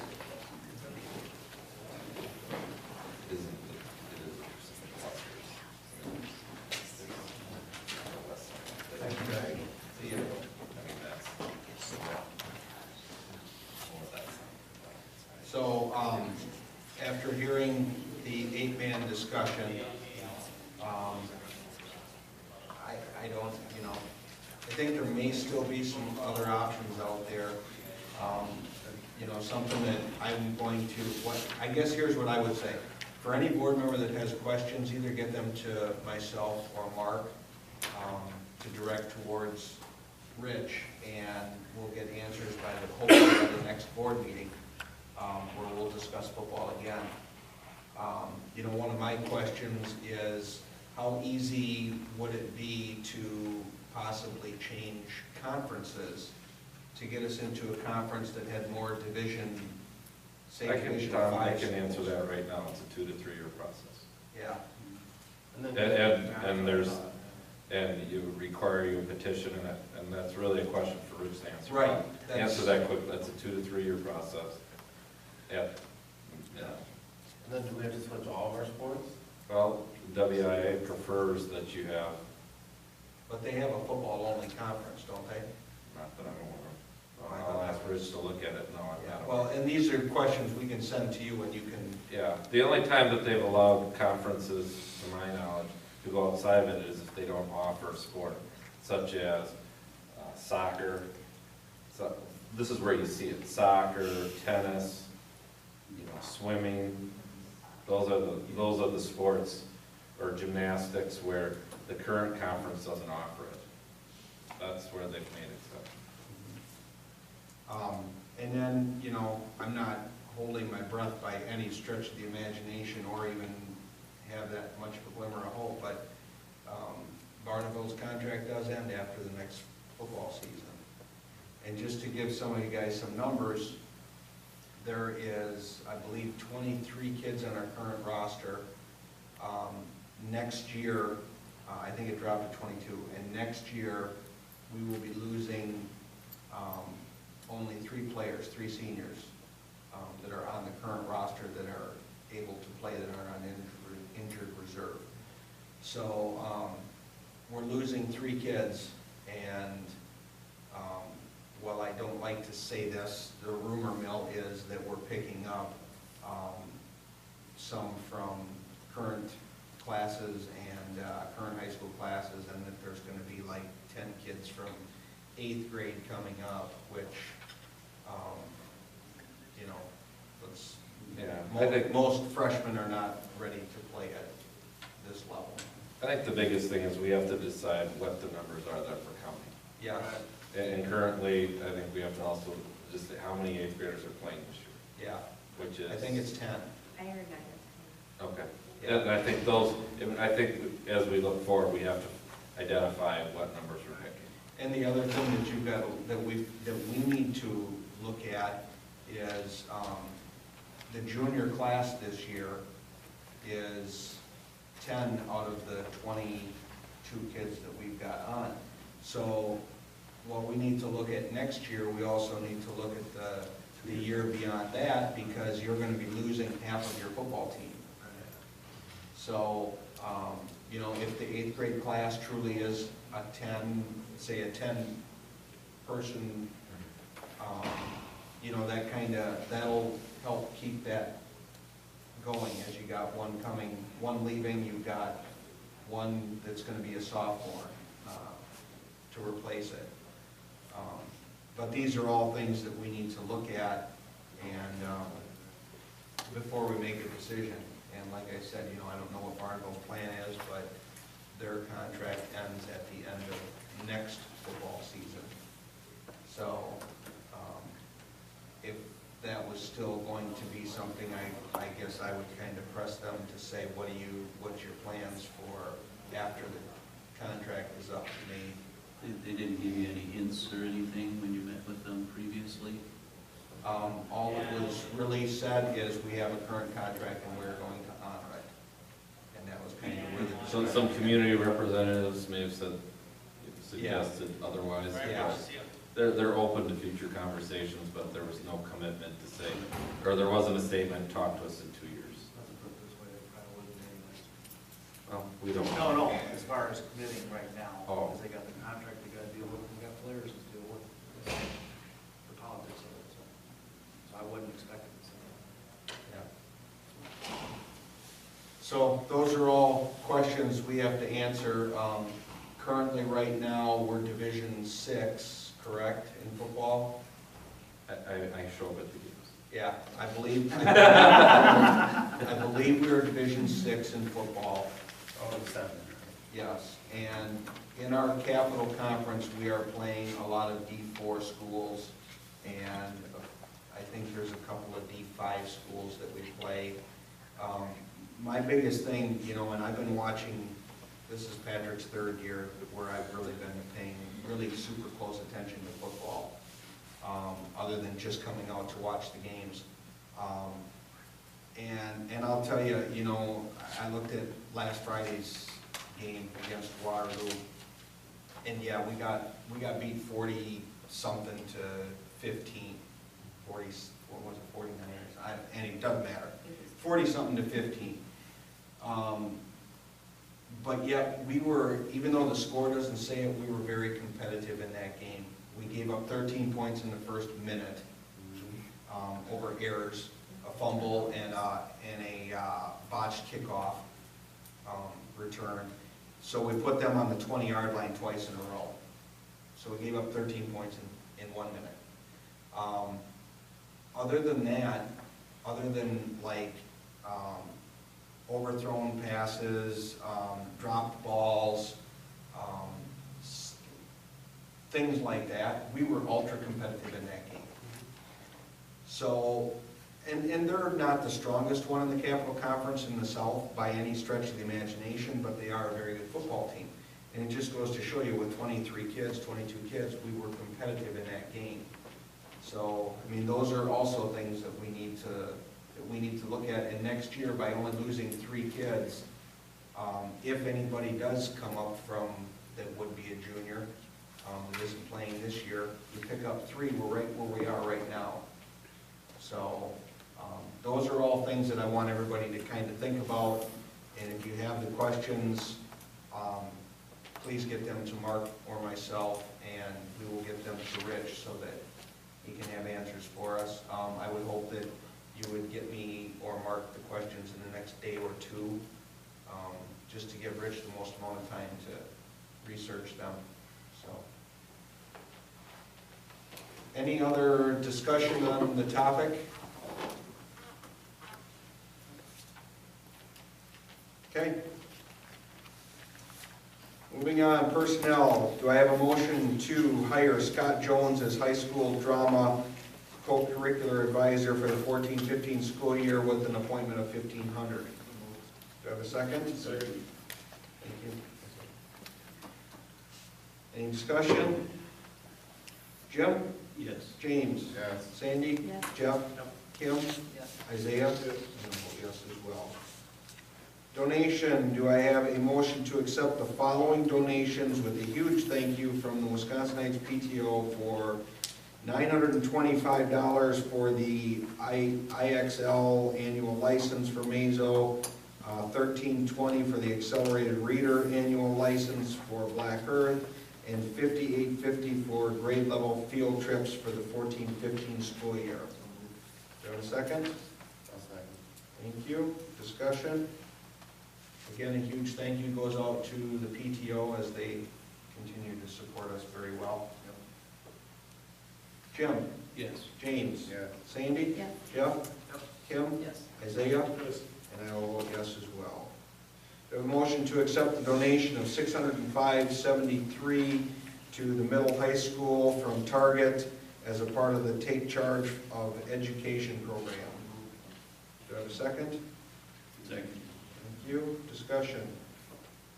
What is this? Target? It's an annual, basically, Every year sign we up, get that. they donate it. What does it go toward? What is it? What program is it benefit, or what's it? We put it in the transportation, anything extra for field trips. Oh, okay. Other discussion? Thank you, Target. Yeah. Jim? Yes. James? Sandy? Yes. Jeff? Yep. Kim? Yes. Isaiah? Yes. And I will vote yes. Athletics. Discuss possible action on high school cross-country co-op with Barneville. So moved. Do I have a second? I'll second. Thank you. Discussion. Does this affect our division? What division we are in? Depends on year to year. This year, we're Division III. What are we without? We're without them 3. In cross-country, we're 2 in track. On track. So Rich and Ryan have talked and spoken. This is our first 2-year. This will be, they're recommending a second 2-year, but reevaluate it every 2 years. Right now, in talking to the coach, we've got a couple freshmen from Barneville. She wants to make some more connections, but it has the potential to provide some depth in the team. This is the first year that both teams are scoring every meet. This is just for cross-country, though. This is just for boys and girls cross country. When does track come up? That would Next year, next doesn't it? spring, in the spring. Okay.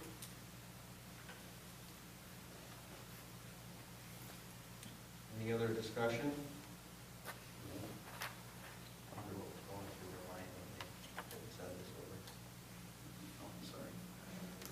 Just a joke.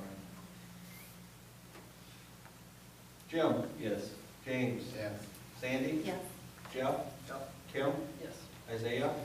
Yes. I'll vote yes as well. Board business, board goal setting.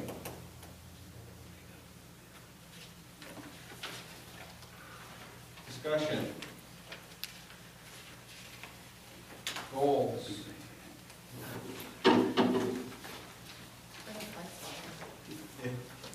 Or 2.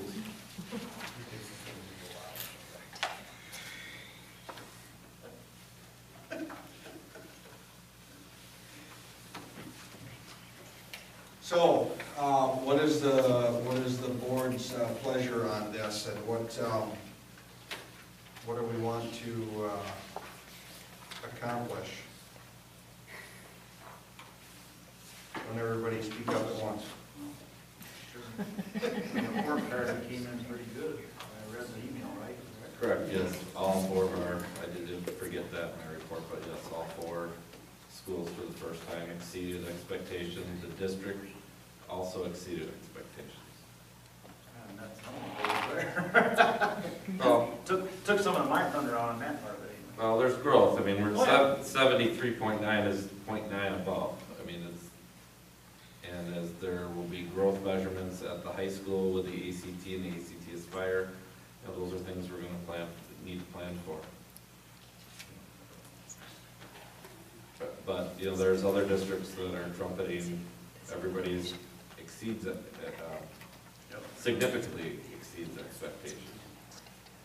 We compare well, top 50, in the conference, top 50, top, maybe 40% in Dane County, about top 3rd in CISA 2. So compare well, but we can also improve, and that's kind of how do we set the priorities and have those conversations.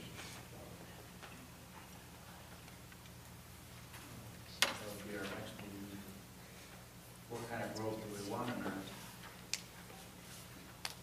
Most districts right now, I would say, looking at from this year to last year, some grew, the leaders were growing between 2 and 4 points. And we grew how much? 0.9? No, we, how should I put it? We were up and down, and we just maintained the high, you know. Oh, okay, The difference is this year, the middle school exceeded expectations. okay.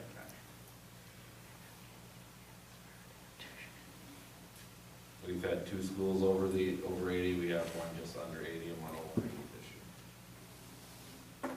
So I guess I would ask the rest of the board, what are we, first of all, what do we think is the most important areas that the board wants to really kind of try to define this year? Education, of course, is an easy one, and it's always up there, but I'd like to break that down even a little bit more and say, well, you know, is it we want to focus on Literacy. yeah, whatever, or do we want to focus on how much growth we have, or, you know, I think one of the things that the board also has to do is, and this is a goal, but down a ways, is marketing and getting, you know, I've talked to Mark on one occasion, I said, you know, I look at, I forgot if it was Mount Horb's or Sox, I think it was Mount Horb's website, and you can pull up all of their scores, and there is a lot more information on the website that promotes that district that I think we can, you know, we need to define it and say, you know, hey, we want to see X and X on, you know, in this direction, or whatever that is.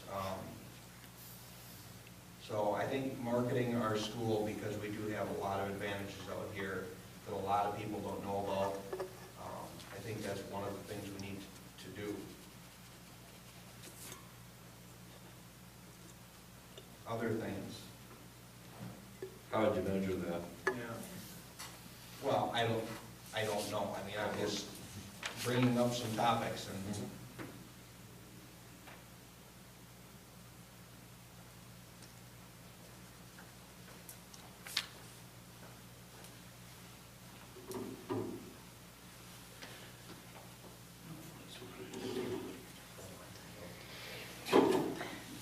got your mind on me, Ruth? So, other areas of things that the board wants to be focused on. I think one of the things that we need to be focused on is the referendum. I think another thing we need to be focused on is the buildings, what direction we're gonna go with buildings. I mean, those to me are things that we need to really focus on. What kinds of things do we want to have our administration kind of, what direction do we want to give them? Let me reframe here. This is board goals. This is what you're going to do. The administrative team has goals. So these are, sorry, that's a fly vote today. So this is really meant for, how's this gonna focus your work? And not that there aren't things that people wouldn't work on, but it comes back to what are you as a board gonna action out? Well, yeah. Was it long-term, short-term? Well, that's, what do you need to make those decisions, correct? Two really basic things that are really off the direction we're going right now is school board attendance, the meetings. I think that we should shoot for better attendance by everybody. We all know that there's times when we can't come and we're sick or something. But I think, the other thing that I'd like to see us do, and I think that we should be seen as a board together a lot more. For instance, graduation, and I'm guilty of it, not showing up, and it'd be nice to have the whole group of us sitting up there sending off our seniors.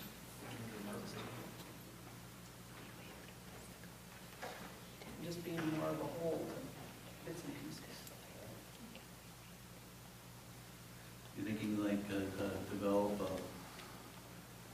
develop a list of public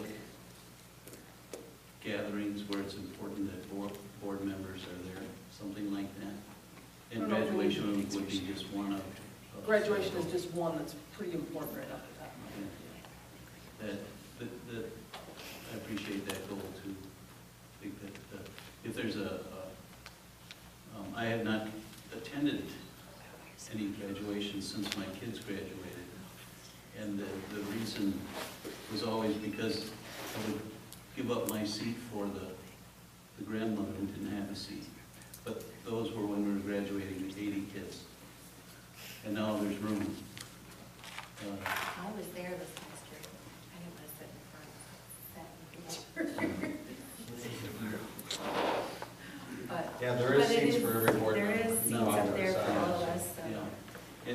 And there's, are there other public events that we as a board think it would be really important to be a part of? Well, I think Senior games. Or the awards night? Yeah, the awards night.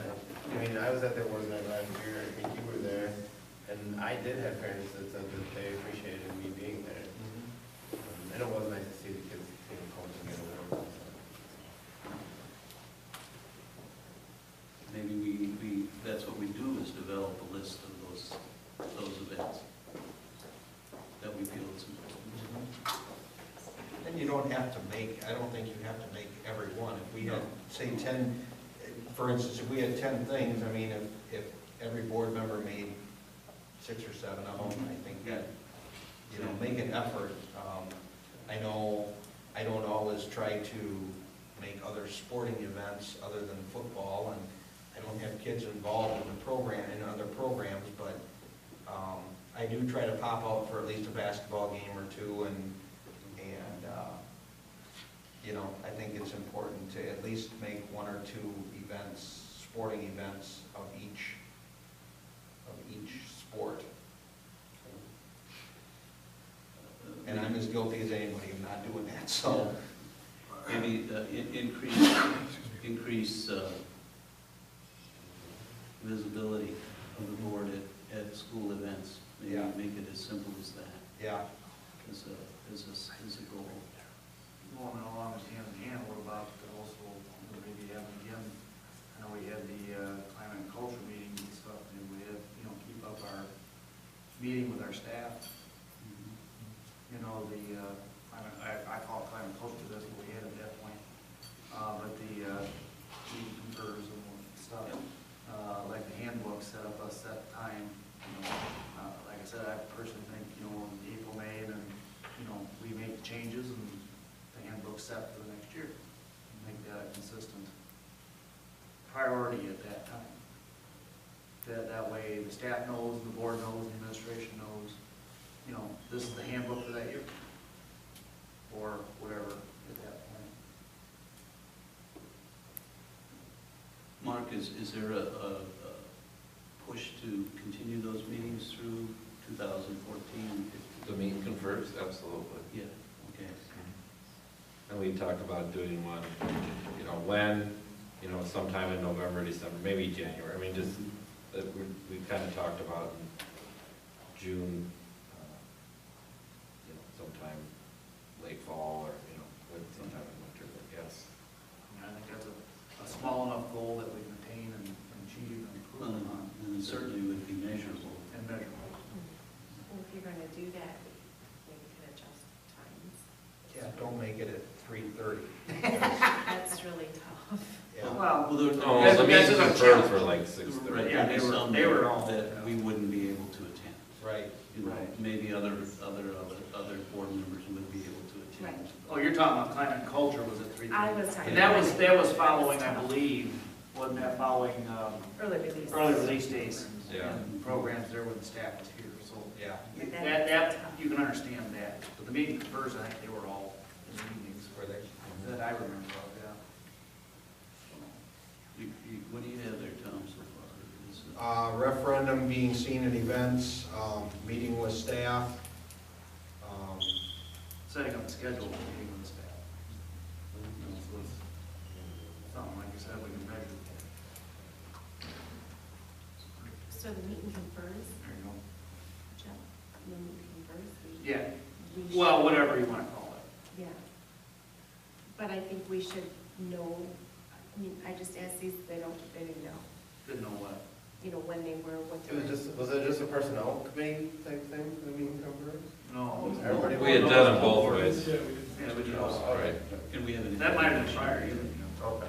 So maybe like a committee level meeting confer, then an annual meeting for everybody? Yeah. Sure. And we need. I was more planning attention. just 2 board ones, that was Oh, my there you go. mindset, but I mean, Everybody here is fine. it's up to you guys too. I mean, it's, you know, I think Isaiah, what you've suggested also. Well, I think it's that important where everybody should be here. Yeah. And we'll need to know who will be here, because if it's gonna be more than a quorum, we'll need to post it as a board meeting. Well, yeah. Just so that you're posted correctly. Right, right. And I think they just automatically had it ready to post, and 4th members came in, we called the meeting to order. We posted as a board. Yeah. And then, If it didn't, then You it just just did, wasn't a yeah, board. whatever way you did and then Yeah, it's, the other thing I have is, I'll just call it building issues. So in other words, that encompasses everything from what Mark was talking about earlier with the part 2 being down or whatever, and phase 2. Phase 2, thank you. Phase 2. Finally. And, or like we just talked about tonight, do we add on, do we, I think you need to make that more specific, that, you know, what do we do facility-wise? You know, I mean, we had a bump in growth this year, you know, nobody, who's to say we don't have another bump in growth next year that, I mean, that could throw this whole picture of the facilities, We didn't expect it. which so- we didn't expect. So I think we need to somehow keep moving forward.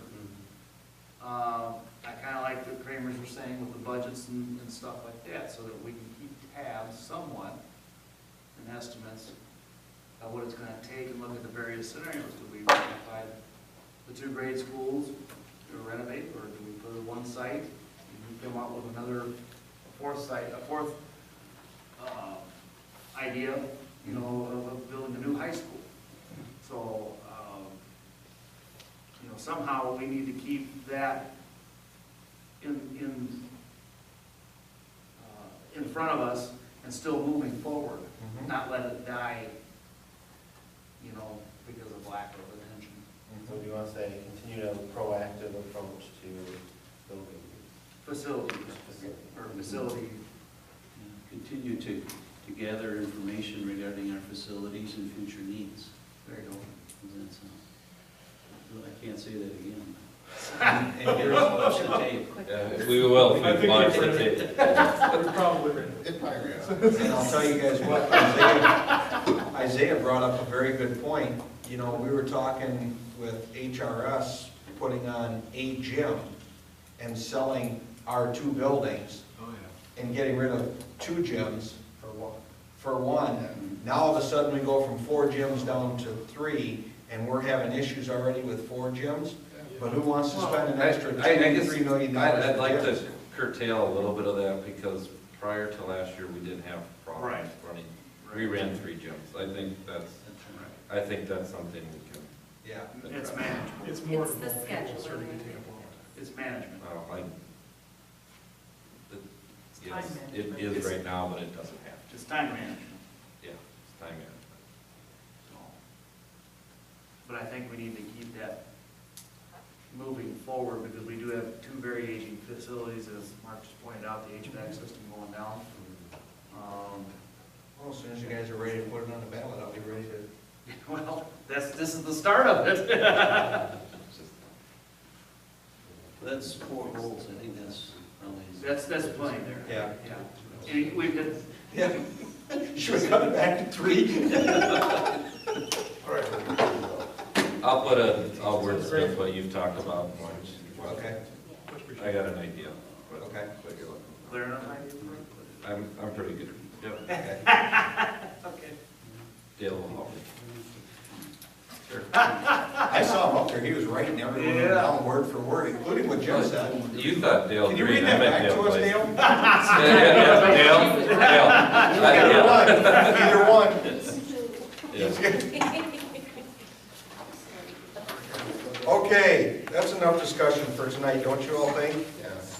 Important dates, the 50-year celebration and homecoming game is Friday night. Parade in Mazo at 4. Yep, What's that? Parade in Mazo at 4. yep. Windows have been painted. Have they? There's nothing on Sunday, right? I'm a little disappointed you don't have like purple or green or pink hair or something. Hey, this is comfy clothes. These clothes are comfortable. Okay. Okay, I got a question. go ahead. I see the October and November meetings are the first and third week, Are they? Mondays. No, they'll be updated. Yeah, so we don't have one on May 3rd. We have one on May 10th. 13th and First October. 27th. 13th and 20th. 13th, 20th, and 27th, because of the annual meeting. Okay. Yep. The annual meeting is the 20th. 20th. That's correct. Yeah. Phil, hit yourself there, Tom. May. It's late. Sorry, I talked too much tonight. Let's Yeah, get the heck out of here. Yep. Motion to adjourn, So, second. All those in favor? Let's get out of here. The answer is no.